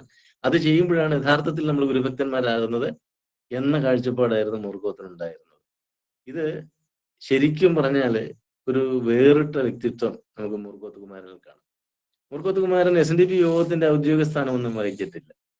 പക്ഷേ ഗുരുദേവനുള്ള വിശ്വാസം, കറകളഞ്ഞ വിശ്വാസം, അതുകൊണ്ട് ഈ സമൂഹത്തിലുള്ള ആളുകൾ ഉയരണം, സമൂഹത്തിന് ഉയർച്ച ഉണ്ടാവണം, സമൂഹം മുഖ്യധാരയിലേക്ക് കടന്നു വരണം, സമൂഹത്തെ അംഗീകരിക്കപ്പെടണം, ഭരണരംഗത്ത് അംഗീകരിക്കപ്പെടണം, അതുപോലെ തന്നെ പൊതുരംഗത്ത് അംഗീകരിക്കപ്പെടണം. ഇതെല്ലാം അദ്ദേഹത്തിന് വളരെ താല്പര്യപൂർവ്വം ആ കാഴ്ചപ്പാടിനനുസരിച്ചുള്ള പ്രവർത്തനങ്ങൾ അദ്ദേഹം ചെയ്യുമായിരുന്നു. അതെല്ലാം പ്രചോദനമായിരുന്ന ഗുരുവിന്റെ കാഴ്ചപ്പാടാണ്. സാധാരണ പാരമ്പര്യത്തിൽ അധിഷ്ഠിതമായ ക്ഷേത്രങ്ങളിൽ അദ്ദേഹത്തിന് ഒരുതരം വെറുപ്പുണ്ടായിരുന്നു. അതിന് കാരണം അദ്ദേഹം പറയുന്ന ഇതാണ്. 2-3 കാരണങ്ങൾ അദ്ദേഹം എടുത്തു പറയാറുണ്ട്. ഒന്ന്, ക്ഷേത്രങ്ങളിൽ ചെന്നാൽ ശുചിത്വബോധം ആർക്കില്ല. പൂജാരി അടക്കം അവിടുത്തെ പരിസരം എല്ലാം വൃത്തിഹീനമായിരിക്കും. നമ്മളും ചില ക്ഷേത്രങ്ങളിലൊക്കെ ചെല്ലുമ്പോൾ നമുക്ക് കാണാവുന്നത്. അതുപോലെ തന്നെ അവിടെ സദാചാര നിഷ്ഠയെ പരിപോഷിപ്പിക്കുന്ന യാതൊരു തരത്തിലുള്ള പഠിപ്പിക്കലുകളും അവിടെ ഇല്ല. ശാസ്ത്രബോധം വളർത്തുന്ന ഉന്നത വിദ്യാഭ്യാസ രംഗത്തെ ആളുകളെ കൈപിടിച്ചുയർത്താൻ പറ്റുന്ന കർമ്മ പരിപാടികളൊന്നും ക്ഷേത്രത്തിലില്ല. മറിച്ച് അന്ധവിശ്വാസ ജടിലമായ ആചാരങ്ങളും അനുഷ്ഠാനങ്ങളും ഒക്കെയാണ് കൂടുതൽ നടക്കുന്നത്. അതുകൊണ്ട് അദ്ദേഹം പറയും, എനിക്ക് ഈ ക്ഷേത്രങ്ങളിൽ വിശ്വാസമില്ല. എന്നാൽ മറിച്ച് ഇപ്പുറത്ത് ശ്രീനാരായണ ഗുരുദേവൻ സ്ഥാപിക്കുന്ന മുഴുവൻ ക്ഷേത്രങ്ങളിലും അദ്ദേഹത്തിന് ആരാധന നടത്തുന്നതിൽ ഇഷ്ടവും താല്പര്യമായിരുന്നു. അതിന് അദ്ദേഹം പറയുന്ന കാരണം, അതൊക്കെ വിശാല വീക്ഷണമുള്ള ക്ഷേത്രങ്ങളാണ്. വവ്വാലുകൾ കടക്കുന്ന, നാറ്റം വമിക്കുന്ന ക്ഷേത്രങ്ങൾക്ക് പകരം വിശാലമായ വാതിലുകളും ജനലുകളുമുള്ള, തുറന്നിട്ടാൽ വായു ഇഷ്ടം പോലെ കയറുന്ന ക്ഷേത്രങ്ങൾ സ്ഥാപിക്കണമെന്നല്ലേ ഗുരുദേവൻ പറഞ്ഞിട്ടുള്ളത്? അദ്ദേഹം ചോദിക്കും. അതിനോട് ചേർന്ന് പൂന്തോട്ടം, ഉദ്യാനം വേണമെന്നല്ലേ ഗുരു പറഞ്ഞിട്ടുള്ളത്? അതിനോട് ചേർന്ന് വായനശാലകൾ വേണമെന്നല്ലേ ഗുരു പറഞ്ഞിട്ടുള്ളത്? അദ്ദേഹം ചോദിക്കും തിരിച്ച്. അതുകൊണ്ട് എനിക്ക് ഗുരുവിന്റെ ക്ഷേത്രങ്ങൾ ഇഷ്ടമാണ്. ഗുരു അതുകൊണ്ട് എവിടൊക്കെ ക്ഷേത്രം സ്ഥാപിച്ചാലും അതിനെയൊക്കെ പിന്തുണയ്ക്കുകയും അതിനോടെല്ലാം ചേർന്ന് നിൽക്കുകയും ഞാൻ ചെയ്യും എന്ന് അസന്നിഗ്ധമായി പറയുകയും എഴുതുകയും ചെയ്യുന്ന വ്യക്തിയായിരുന്നു മുർക്കോത്ത് കുമാരൻ എന്ന് നമ്മൾ മനസ്സിലാക്കണം. എനിക്ക് തോന്നുന്നു സമയം അതിക്രമിച്ചിരിക്കുന്നു. ഞാൻ ഇനി നിർത്തുന്നതായിരിക്കും നല്ലത് എന്നെനിക്ക് തോന്നുന്നു. അതുകൊണ്ട് ഞാൻ ഇനിയും കൂടുതൽ പറയുന്നില്ല. ഇനി എന്തെങ്കിലും ഒരു വിഷയത്തിലേക്ക് കയറി പിടിച്ചാൽ അതും കുറച്ചു നേരം പറഞ്ഞു പോകേണ്ടി വരും. അതുകൊണ്ട് ഞാൻ തൽക്കാലം ഇവിടെ അവസാനിപ്പിക്കട്ടെ. എല്ലാവർക്കും നന്ദി, നമസ്കാരം. വളരെ നന്ദി സാർ. മികച്ച അധ്യാപകൻ, എഴുത്തുകാരൻ, പത്രപ്രവർത്തകൻ, ഫലിതപ്രിയൻ, മികച്ച കായികാഭ്യാസി, ജീവചരിത്രകാരൻ എന്നീ നിലകളിലെല്ലാം വളരെ പ്രശസ്തനായിരുന്ന മഹാഗുരുവിന്റെ ഗൃഹസ്ഥ ശിഷ്യൻ ശ്രീ മൂർക്കോത്ത് കുമാരൻ മാസ്റ്ററെ കുറിച്ചാണ് ഇത്രയും സമയം ശശി സാറ് നമുക്ക് ക്ലാസ് എടുത്തു തന്നത്. സ്ത്രീ വിദ്യാഭ്യാസത്തിന് മുൻതൂക്കം നൽകിയ വിശാല വീക്ഷണമുള്ള ഒരു വ്യക്തിയായിരുന്നു കുമാരൻ മാസ്റ്റർ. ലോകാ സമസ്ത സുഖിനോ ഭവന്തു എന്ന ആപ്തവാക്യം തൻ്റെ ജീവിതത്തിലുടനീളം ആചരിക്കുകയും പ്രവർത്തിച്ചു കാണിക്കുകയും ചെയ്ത വ്യക്തി. കേരളത്തിന്റെ വടക്കേ അറ്റത്ത് മലബാറിൽ ഗുരുവിനോടുള്ള ഭക്തി അഥവാ ഗുരുവിന്റെ ഖ്യാതി വളരെ തക്ക വിധം അക്ഷീണം പ്രവർത്തിച്ച ഒരു വ്യക്തി കൂടിയാണ് ശ്രീ മൂർക്കോത്ത് കുമാരൻ മാസ്റ്റർ. ഗുരുവിനോടുള്ള അത്യാരാധന മൂലം മഹാഗുരു സ്വശരീരനായിരുന്ന കാലത്ത് തന്നെ ഗുരുവിന്റെ പ്രതിമ തലശ്ശേരി ജഗന്നാഥ ക്ഷേത്രത്തിൽ സ്ഥാപിക്കുന്നതിന് വേണ്ടിയുള്ള പ്രവർത്തനങ്ങൾ അദ്ദേഹം മുൻകൈയെടുത്തു. ഇങ്ങനെ സമൂഹത്തിലെ പല മേഖലകളിൽ ഒരു സൂര്യനെ പോലെ വിരാജിച്ചിരുന്ന ശ്രീ മൂർക്കോത്ത് കുമാരനെ കുറിച്ച് നമുക്ക് ഇത്രയും നേരം പറഞ്ഞു തന്ന ശ്രീ VM ശശി സാറിന് കോട്ടയം ശ്രീനാരായണ ധർമ്മ പഠന കേന്ദ്രത്തിന്റെയും ഈ ക്ലാസ് ശ്രവിച്ചുകൊണ്ടിരുന്ന നമ്മൾ ഓരോരുത്തരുടെയും പേരിലുള്ള നന്ദി അർപ്പിക്കുകയാണ്. അടുത്തതായി സമർപ്പണ പ്രാർത്ഥനയാണ്. സമർപ്പണ പ്രാർത്ഥനയോടുകൂടി ഇന്നത്തെ ക്ലാസ് ഇവിടെ പര്യവസാനിക്കുകയാണ്. സമർപ്പണ പ്രാർത്ഥന ചൊല്ലുന്നത് ശ്രീമതി സുധാ ഷിബു.